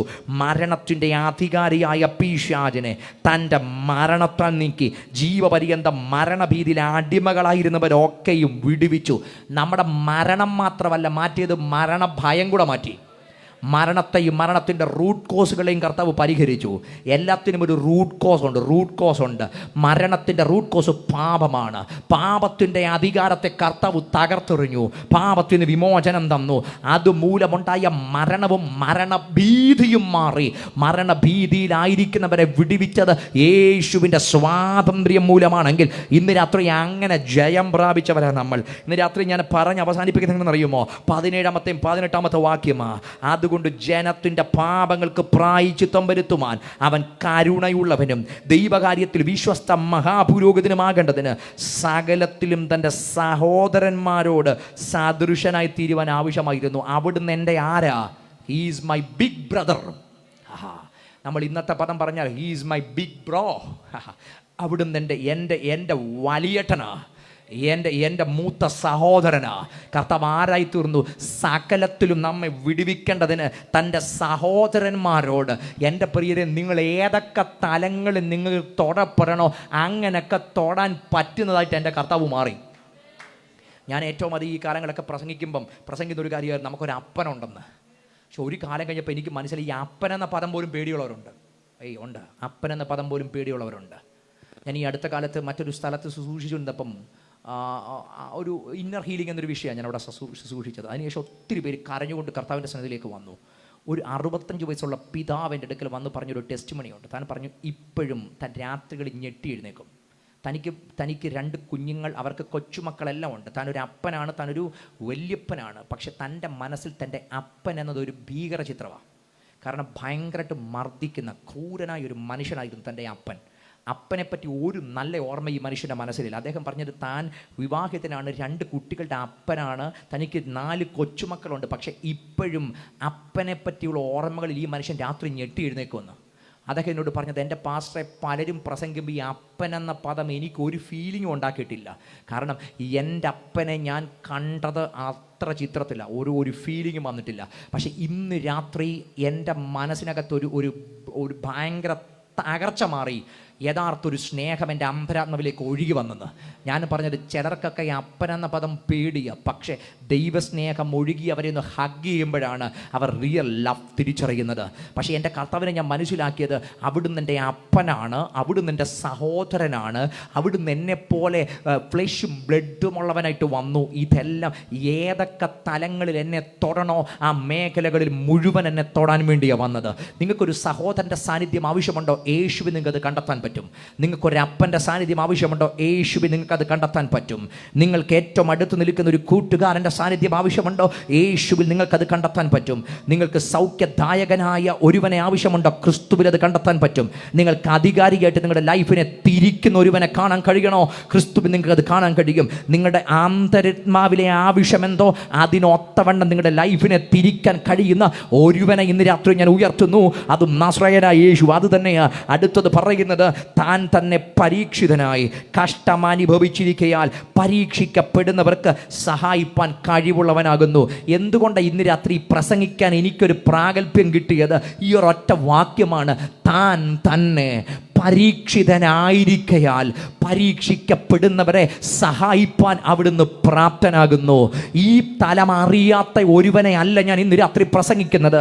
എല്ലാ മേഖലകളിലും പരീക്ഷിക്കപ്പെട്ടവന് ഇന്ന് രാത്രി എൻ്റെ ഹൃദയത്തിൻ്റെ പരീക്ഷകളെ അറിഞ്ഞ് അതിൻ്റെ മേൽ ഇറങ്ങി വന്ന് തൊടാൻ കഴിയും. ഞാൻ പ്രാർത്ഥിക്കുന്നു, ഞാൻ ആഗ്രഹിക്കുന്നു ഇന്ന് രാത്രി പന്തലിനകത്ത് അങ്ങനെയുള്ള ദൈവസ്പർശനങ്ങൾ നടക്കട്ടെ. കരയുന്ന, നിരാശപ്പെടുന്ന, ആഴത്തെ തലത്തിലൊരു ഹീലിംഗ് ആവശ്യമുള്ളവരുടെ മേൽ ഇന്ന് രാത്രി ആ പരീക്ഷിതനായ, ഇന്നും വിടുവിക്കാൻ കഴിയുന്ന യേശുവിൻ്റെ കരമിറങ്ങി ചലിക്കട്ടെ. ഇതിനകത്തെ എണ്ണത്തിൻ്റെ പെരുപ്പം ഒന്നും ദൈവത്തിനൊരു വിഷയമല്ല. പക്ഷെ ഞാൻ വിശ്വസിക്കുന്നു അസാധാരണമായ ഒരു കർത്താവിൻ്റെ ഹീലിംഗ് ഹാൻഡ് ഇതിനകത്ത് വെളിപ്പെടുക. ദൈവ സൗഖ്യത്തിൻ്റെ കരം, അത്ഭുത സ്വാതന്ത്ര്യത്തിൻ്റെ കരം. ചില ഹൃദയങ്ങൾ ഇന്ന് രാത്രി വിടുവിക്കപ്പെടുക. കാലങ്ങളായിട്ട് നിങ്ങളുടെ മനസ്സിനകത്ത് കുടുങ്ങിക്കിടന്ന ചില വല്ലാത്ത ഭയങ്ങൾ ഇന്ന് രാത്രി യേശുവിൻ്റെ നാമത്തിൽ ചില ഭയങ്ങളുടെ മേൽ ജയം തീർക്കുക. നിൽക്കുന്ന രാത്രിയാ, അസാധാരണമായ ദൈവത്തിന്റെ ഹീലിംഗിന്റെ രാത്രിയാ. വിശ്വസിക്കുന്നവർ എന്നോടൊപ്പം ഇന്ന് രാത്രി പ്രാർത്ഥിച്ചു. ഈ പന്തലിനകത്ത് അസാധാരണമായ ദൈവ മഹത്വം ഇറങ്ങുക, ദൈവ മഹത്വം ഇറങ്ങുക. ചില ലൈഫുകളെ തിരിച്ചു പിടിക്കുന്ന, ചില ലൈഫുകൾക്കൊക്കെ അർത്ഥം കണ്ടെത്തുന്ന ദൈവ കൃപയുടെ അത്ഭുത പ്രവാഹം ഇന്ന് രാത്രി ഇതിനകത്ത് ഒഴുകുക. ദൈവ കൃപയുടെ അത്ഭുത പ്രവാഹം ഇന്ന് രാത്രി ഒഴുകുക. ചില ശരീരങ്ങളുടെ മേൽ ഇന്ന് രാത്രി അത് വെളിപ്പെടുക, മനസ്സുകളുടെ മേൽ വെളിപ്പെടുക. ചില പൈശാചിക മേഖലകൾ ഇന്ന് രാത്രി തകർന്നു മാറുന്ന, ചില ദുരാത്മ മണ്ഡലങ്ങൾ ഇന്ന് രാത്രി ഉടഞ്ഞു മാറുന്ന ദൈവശക്തിയുടെ അത്ഭുത ഇടപെടലുകൾ നിങ്ങളുടെ ലൈഫിനകത്ത് വെളിപ്പെട്ട് വരിക. വിശ്വസിക്കുന്നവരുടെ മേൽ ഇന്ന് രാത്രി അത് സംഭവിക്കുന്നു. രോഗങ്ങൾ സൗഖ്യമാകട്ടെ, നിരാശകൾ മാറട്ടെ, ഭയങ്ങൾ നീങ്ങട്ടെ. യേശു ക്രിസ്തുവിന്റെ അടിപ്പിടരുകളുടെ സൗഖ്യങ്ങൾ നിങ്ങളുടെ ലൈഫിനകത്ത് മുഴുവൻ ഇന്ന് രാത്രി വെളിപ്പെട്ട് വരട്ടെ. ഞാനത് വിശ്വാസത്താൽ ഈ ജനത്തിന്മേൽ ഇന്ന് രാത്രി ഡിക്ലെയർ ചെയ്യുന്നു. വിശ്വാസത്താൽ ഈ ജനത്തിന്മേൽ ഇന്ന് രാത്രി ഞാനത് കൈമാറുന്നു. വിശ്വസിച്ച് ആത്മാവിനത് പ്രാപിച്ച് ദൈവത്തിന് നന്ദി പറഞ്ഞു. നിങ്ങളുടെ ലൈഫിന്മേൽ ഇന്ന് രാത്രി ജയം, യേശുവിന്റെ നാമത്താലുള്ള ജയം. വിശ്വസിച്ച് ജയം, ജയം, ഇതിനകത്ത് ജയം സംഭവിക്കുക, ജയം സംഭവിക്കുക. മരണത്തിന്റെ അധികാരിയായ പിശാചിനെ പരാജയപ്പെടുത്തിയ യേശുവിന്റെ നാമത്തിന്റെ ജയം ഇന്ന് രാത്രി ഞാൻ ഈ ജനത്തിന് വേണ്ടി കൈമാറുക. ചില ലൈഫുകളുടെ മേൽ ഇന്ന് രാത്രി കൈമാറുക, ചില കുടുംബങ്ങളുടെ മേൽ ഇന്ന് രാത്രി കൈമാറുക. നിങ്ങളുടെ ഭയങ്ങൾ മാറും, നിങ്ങളുടെ നിരാശകൾ മാറും. ഡിപ്രഷൻ സ്പിരിറ്റുകൾ ഇന്ന് രാത്രി യേശുവിൻ നാമത്തിൽ അഴിയട്ടെ, അഴിയട്ടെ. കാൽവറിയിൽ ജയമെടുത്ത യേശുവിൻ അധികാരമുള്ള നാമത്തിൽ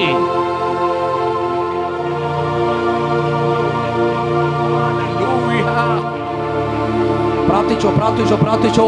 ഇതൊരു ദൈവപ്രവൃത്തിയുടെ സമയം, ഇത് പരിശുദ്ധാത്മ നിയോഗത്തിന്റെ സമയം, ദൈവകൃപയുടെ അത്ഭുത പ്രവാഹത്തിന്റെ സമയമാ. പരിശുദ്ധാത്മ നിങ്ങളുടെ ലൈഫിനെ എൻകൗണ്ടർ ചെയ്യുന്ന ഒരു ദൈവിക എൻകൗണ്ടർ ടൈമാണ്. This is a time of God's encounter in your life. ഒരുമിച്ച് ആത്മാവിൽ പ്രാർത്ഥിക്കട്ടെ. സ്വർഗം നിങ്ങളെ എൻകൗണ്ടർ ചെയ്യുക, സ്വർഗം നിങ്ങളുടെ ലൈഫിനെ എൻകൗണ്ടർ ചെയ്യുക.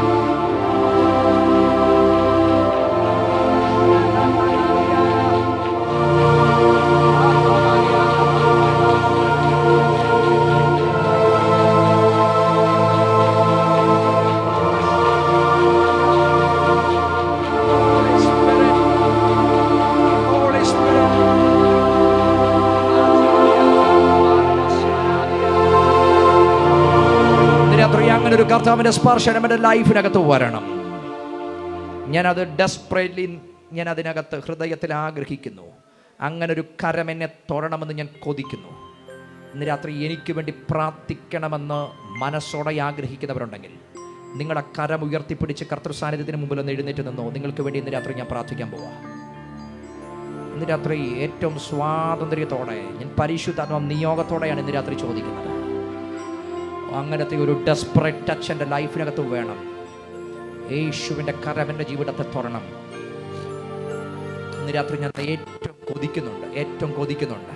കരം ഉയർത്തിപ്പിടിച്ചു, 2 കരവും സ്വർഗത്തേക്ക് ഉയർത്തിപ്പിടിച്ചു.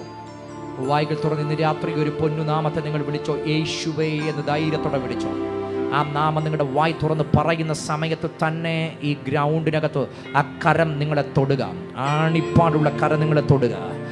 ഞാൻ ഇന്ന് രാത്രി ഇതിനകത്ത് സൗഖ്യങ്ങൾ, വിടുതലുകൾ, ആന്തരിക സൗഖ്യങ്ങൾ, ദൈവിക സ്വാതന്ത്ര്യങ്ങൾ വെളിപ്പെടുന്നത് ആത്മാവിൽ സെൻസ് ചെയ്തുകൊണ്ട് ഇന്ന് രാത്രി നിങ്ങൾക്ക് വേണ്ടി പ്രാർത്ഥിക്കാൻ പോവുക. കരങ്ങൾ ഉയർത്തിപ്പിടിച്ചോ, വായ്കൾ തുറന്ന് യേശുവേ എന്ന് ഇന്ന് രാത്രി വിളിച്ചോ. യേശുവിൻ്റെ കരം നിങ്ങൾക്ക് സ്വാതന്ത്ര്യം നൽകുക. ഞങ്ങളുടെ കർത്താവേ, അങ്ങ് നൽകിയ ആത്മീക നിയോഗം ഞാൻ ഈ ജനത്തിന് കൈമാറി പ്രാർത്ഥിക്കുന്നു. ദൈവം നിയോഗത്താൽ വാഴ്ചകടമേൽ, അധികാരകടമേൽ ആയുധവർഗം വെപ്പിച്ച അങ്ങയുടെ അധികാരത്തിൻ്റെ നാമം ഉപയോഗിച്ച് ഞാൻ ഈ ജനത്തിനു വേണ്ടി പ്രാർത്ഥിക്കുന്ന നിമിഷം തന്നെ ഇന്ന് രാത്രി ഇതിനകത്ത് അത്ഭുതങ്ങൾ സംഭവിക്കട്ടെ. ഇതിനകത്ത് ചിലരുടെയൊക്കെ ലൈഫിനകത്ത് യേശുവിൻ്റെ കരം അവരെ ഹഗ് ചെയ്യട്ടെ. കർത്താവരെ വാരി പുണരട്ടെ. ഓ മക്കൾ ജഡരക്തങ്ങളോട് കൂടിയവരാകെ കൊണ്ട് ജഡവേഷമെടുത്തിറങ്ങി വന്ന യേശുവിൻ്റെ ചൈതന്യത്തിൻ്റെ കരം അവരെ തൊടട്ടെ. ദൂതന്മാരിലും ഒരല്പം താഴ്ച വന്നവനായി മരണം ആസ്വദിച്ച യേശുവിൻ്റെ കരം അവരെ തൊടട്ടെ. ചില പാപത്തിനകത്തുനിന്ന് പുറത്തു വരട്ടെ. നിരാശക്കകത്തുനിന്ന് ക്രൂശിൻ്റെ ചുവട്ടിൽ വന്നവർ സ്വാതന്ത്ര്യം പ്രാപിക്കട്ടെ. ഞാൻ ഈ ജനത്തെ അനുഗ്രഹിക്കുന്നു. കർത്താവ് ഇന്ന് രാത്രി ഇതിനകത്ത് രോഗികൾ സൗഖ്യമാകട്ടെ. നിരാശക്കകത്തൂടെ കടന്നു പോകുന്നവരുടെ മേൽ ദൈവത്തിൻ്റെ സമാധാനം ചൊരിയപ്പെടട്ടെ. ഇപ്പോൾ തന്നെ പ്രാർത്ഥിക്കുന്ന ഈ നിമിഷം തന്നെ ഈ ഗ്രൗണ്ടിനകത്ത് ദൈവിക ഹീലിംഗുകൾ വെളിപ്പെടട്ടെ. ഇപ്പോൾ തന്നെ ഞാനത് ആത്മാവിൽ ഈ ജനത്തിന് കൈമാറി അത് ആത്മാവിൽ ഡിക്ലെയർ ചെയ്ത് പ്രാർത്ഥിക്കുന്നു. സൗഖ്യങ്ങൾ സംഭവിച്ചു. അതിന് നന്ദി പറയുന്നു. ജനം വിടുവിക്കപ്പെടട്ടെ. ആന്തരിക ശാരീരിക സ്വാതന്ത്ര്യങ്ങളുടെ ലൈഫിനകത്ത് വെളിപ്പെടട്ടെ. പ്രാർത്ഥന കേട്ട കൃപയ്ക്ക് നന്ദി. യേശു ക്രിസ്തുവിൻ നിസ്തുല്യ നാമത്തിൽ തന്നെ ആമേൻ. ഒരുമിച്ച് കർത്താവിനെ ഒരു പാട്ട് പാടി മഹത്വപ്പെടുത്താം. ഗീതം ഗീതം ജയ ജയ ഗീതം പാടുവിൻ സോദരരേ. ഗീതം ഗീതം ജയ ജയ ഗീതം പാടുവിൻ സോദരരേ. നമ്മളേശുനാഥൻ ജീവിക്കുന്നതിനാൽ ജയഗീതം പാടിടുവീൻ. നമ്മളേശുനാഥൻ ജീവിക്കുന്നതിനാൽ ജയഗീതം പാടിടുവീൻ.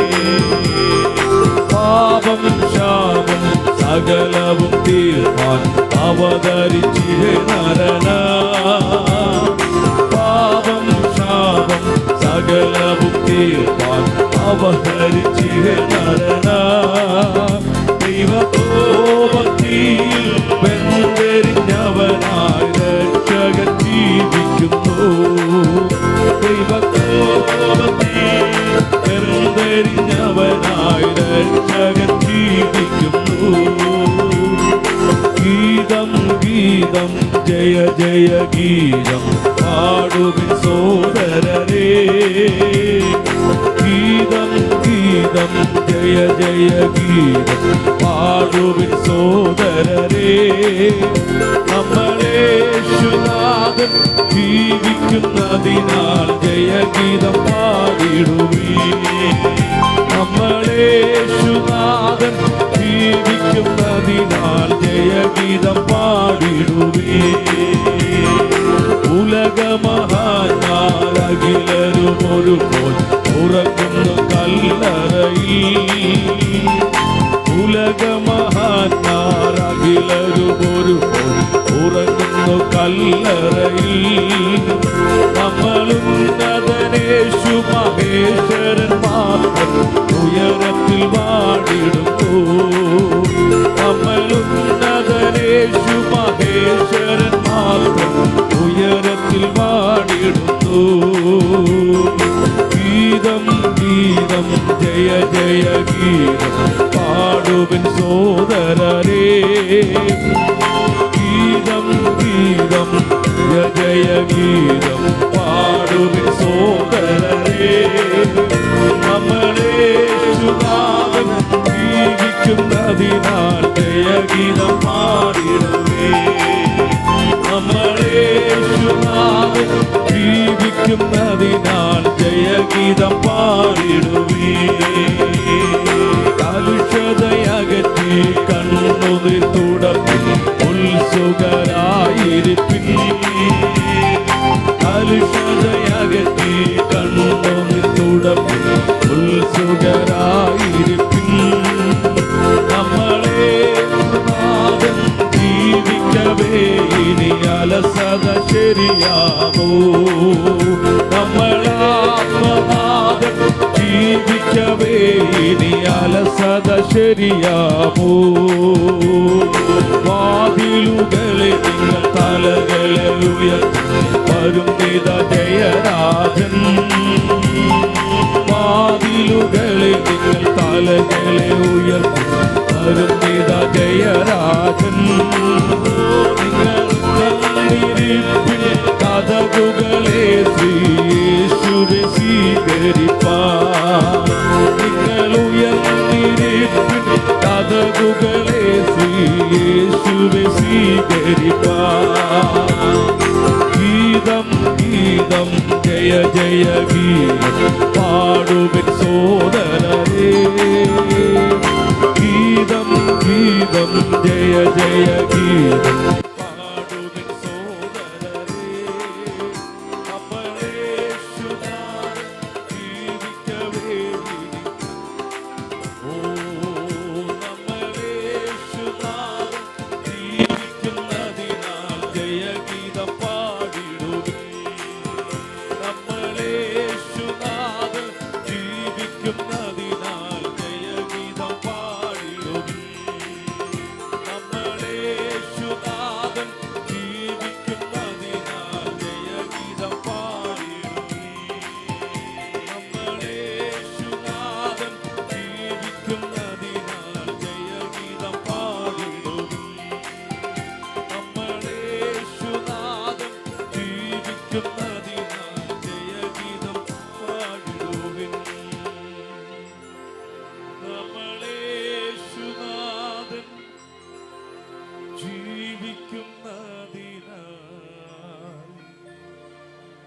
ജയഗീതം പാടിടുവിൻ. ഹല്ലേലൂയ. രാത്രിയിൽ നമുക്ക് വേണ്ട ദൈവിക സന്ദേശം നമുക്ക് കർത്താവ് നൽകി. ആമേൻ. എല്ലാവർക്കും വേണ്ടിയും മരണം ആസ്വദിച്ച ക്രിസ്തു, ദൂതന്മാരിലും അല്പം താഴ്ച വന്നവനായ ക്രിസ്തു, താൻ തന്നെ പരീക്ഷിതനായി കഷ്ടം അനുഭവിച്ചതുകൊണ്ട് നമ്മെ സഹായിപ്പാൻ കഴിവുള്ള കർത്താവിനെയാണ് നാം സേവിക്കുന്നത്, ആരാധിക്കുന്നത്, വിശ്വസിക്കുന്നത്, ആശ്രയിക്കുന്നത്. Price the Lord. ഇന്ന് രാത്രിയിലും കർത്താവ് നമ്മോട് സംസാരിച്ചു. ക്രിസ്തു നിസ്തുല്യൻ, പ്രവാചകന്മാരെക്കാൾ, ദൂതന്മാരെക്കാൾ, മോശയേക്കാൾ, യോശുവയേക്കാൾ, അബ്രഹാമിനേക്കാൾ, അഹറോനേക്കാൾ, മഹാപുരോഹിതനേക്കാൾ, ദേവാലയത്തേക്കാൾ, യാഗങ്ങളെക്കാൾ അവൻ ശ്രേഷ്ഠനായിരിക്കുന്നു. ആ കർത്താവിനെ കാണാനും അറിയുവാനും കർത്താവ് നമ്മെ സഹായിച്ചല്ലോ. മനോഹരമായ ഗാനങ്ങൾ പാടി കർത്താവിൻ്റെ ദാസൻ റോവിൻ പാസ്റ്ററും പ്രസാദ പാസ്റ്ററും നമ്മെ സഹായിച്ചു. അവരെ ഓർത്ത് സ്തോത്രം ചെയ്യുന്നു. കടന്നു വന്ന ദൈവദാസന്മാർ, ദൈവമക്കൾ എല്ലാവർക്കും നന്ദി. അനുഗ്രഹിക്കപ്പെട്ട ദൈവവചനം ശുശ്രൂഷിച്ച കർത്താവിൻ്റെ വിലപ്പെട്ട ദാസനും പ്രിയ ഫെയ്ത്ത് ബ്ലസ്സൻ പാസ്റ്ററുള്ള നന്ദി അറിയിക്കുന്നു. അമ്മേ, പ്രിയ തോമസ് ഉൽപാസ്റ്റർ നമ്മുടെ സഭാംഗമാണ്. അദ്ദേഹം പ്രാർത്ഥിച്ച ആശീർവാദം പറയും. പ്രൈസ്. നമുക്ക് പിന്നെയും ദിവസം പ്രാർത്ഥിക്കാം. നമ്മളെ കേൾപ്പിച്ച വചനപ്രകാരം നമുക്കൊരു നിമിഷം നമുക്ക് സമർപ്പണത്തോടുകൂടി ആയിരിക്കാം. നല്ലവനായ ദൈവമേ, സ്വർഗീയ പിതാവേ, നല്ല രാത്രിക്കായി സ്തോത്രം ചെയ്യുന്നു. ഈ രണ്ടാമത്തെ രാത്രികാലവും കർത്താവിനെ സ്തുതിക്കുവാൻ, ആരാധിക്കുവാൻ, യേശു ക്രിസ്തുവിനെ ദേശത്ത് ഉയർത്തുവാൻ ദൈവം ഒരുക്കിയ സാവകാശത്തിനായി സ്തോത്രം. ഞങ്ങൾ പാടി ദൈവത്തെ ആരാധിച്ചല്ലോ കർത്താവേ. യേശു കർത്താവ് ഞങ്ങൾക്ക് വേണ്ടി ഇന്നും സ്വർഗത്തിൽ ജീവിക്കുന്നു, ഞങ്ങൾക്ക് വേണ്ടി മധ്യസ്ഥ നിൽക്കുന്നു. കർത്താവെ, ഇന്നിവിടെ പ്രഘോഷിച്ച ദൈവത്തിൻ്റെ വചനം ഞങ്ങൾക്ക് ജീവനും ചൈതന്യമുള്ളതാക്കി തീർത്തല്ലോ. അത് ഓർത്ത് സ്തോത്രം ചെയ്യുന്ന കർത്താവെ, കേട്ട വചനം ഞങ്ങൾക്ക് ഉപകാരമായി പരിണമിക്കായിക്കൊണ്ട് വിശ്വാസമായി കർത്താവെ ഭവിച്ചില്ല എന്ന് വരാതിരിപ്പാൻ ഞങ്ങളെ കർത്താവ് ഒരുക്കണമേ. ഞങ്ങളുടെ ജീവിതത്തിൽ കർത്താവെ അത് വിശ്വാസമായി കൈക്കൊള്ളുവാൻ, അത് ഞങ്ങൾക്ക് അനുഗ്രഹമായി തീരുവാൻ ഞങ്ങളെ തന്നെ ദൈവകരങ്ങൾ ഏൽപ്പിക്കുന്നു. യേശു കർത്താവ് ഇന്നലെ ഇന്നും എന്നേക്കും അനന്യനായ ദൈവമായിരിക്കാൽ സ്തോത്രം. കർത്താവെ, ഞങ്ങൾക്ക് വേണ്ടി മരണം ആസ്വദിച്ചവനായ ദൈവം ഇന്നും ജീവിക്കുന്നത് ഓർത്ത് സ്തോത്രം ചെയ്യുന്നു. ക്രൂശിക്കപ്പെട്ട യേശുവിനെ ഇന്ന് രാത്രിയിലും ഇവിടെ ഉയർത്തുവാൻ ദൈവം ഇടയാക്കിയ കൃപകൾക്കായി സ്തോത്രം. ഇന്ന് വചനം ശുശ്രൂഷിച്ച അഭിഷേകനായി ഞങ്ങൾ ദൈവത്തോട് നന്ദി അർപ്പിക്കുന്നു. ദേവദാസനെ ഓർത്ത് പ്രാർത്ഥിക്കുന്നു. കർത്താവ് ശക്തീകരിച്ച് ബലപ്പെടുത്തിയല്ലോ, അത് ഓർത്ത് സ്തോത്രം. ദൈവവചനത്തിൻ്റെ മർമ്മങ്ങളെ ഇന്ന് രാത്രിയിൽ ഇവിടെ വെളിപ്പെടുത്തി അത് ഞങ്ങൾക്ക് എല്ലാവർക്കും അത് 30, 60, 100 മേനി ഫലം കായ്പാൻ ഇടയാക്കേണ്ടതിനായി പ്രാർത്ഥിക്കുന്ന കർത്താവെ, കേട്ട വചനം പോലെ ഞങ്ങൾ ജീവിപ്പാൻ, ഞങ്ങൾ യേശുവിനെ ഉയർത്തുവാൻ ദൈവം ഇടയാക്കേണ്ടതിനായി പ്രാർത്ഥിക്കുന്നു. കർത്താവെ, ഇവിടെ ഇന്ന് രാത്രിയിൽ ഇങ്ങനെ കർത്താവ് പിന്നെയും ഒരു കൂടിവരവ് കർത്താവ് ഒരുക്കിയല്ലോ.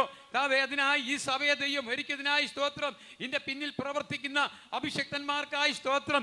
ഗാനശുശ്രൂഷ നടത്തിയ അഭിഷക്തന്മാർക്കായി സ്തോത്രം ചെയ്യുന്നു. ഇവിടെ കർത്താവിനെ കർത്താവെ ദേശത്ത് ഉയർത്തുവാൻ, ദേശത്ത് ഞങ്ങളുടെ ശബ്ദപരിധിക്കുള്ളിൽ കർത്താവെ ഞങ്ങളെ ശ്രമിച്ചവർക്കും അതൊരു വലിയ അനുഗ്രഹമായി തീരണമേ. ഞങ്ങൾ അനുഭവിക്കുന്ന സന്തോഷവും വിടുതലും മറ്റുള്ളവരോട് അനുഭവിപ്പാൻ ദൈവമിടയാക്കേണ്ടതിനായി പ്രാർത്ഥിക്കുന്നു.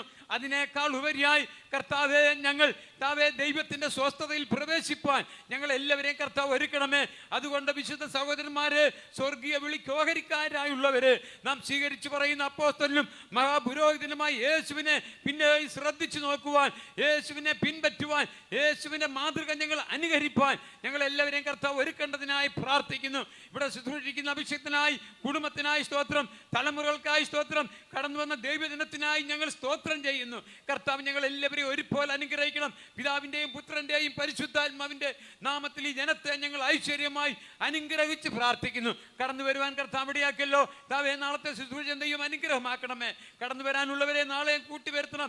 താവേ, കേട്ട വചനം ഞങ്ങൾക്ക് എല്ലാവർക്കും അനുഗ്രഹമാക്കി തീർക്കണം. ഞങ്ങളിപ്പോൾ പിരിഞ്ഞു പോകട്ടെ, പിരിയാത്ത സാന്നിധ്യം കൂടെ ഇരിക്കണം. ഭവനത്തിലെത്തുമ്പോൾ അവിടുത്തെ കൃപയെ പൊതിയണം, തിരുനാമൗത്യത്തിനാക്കി തീർക്കണം. പ്രാർത്ഥന കേട്ടുകൊണ്ട് സ്തോത്രം.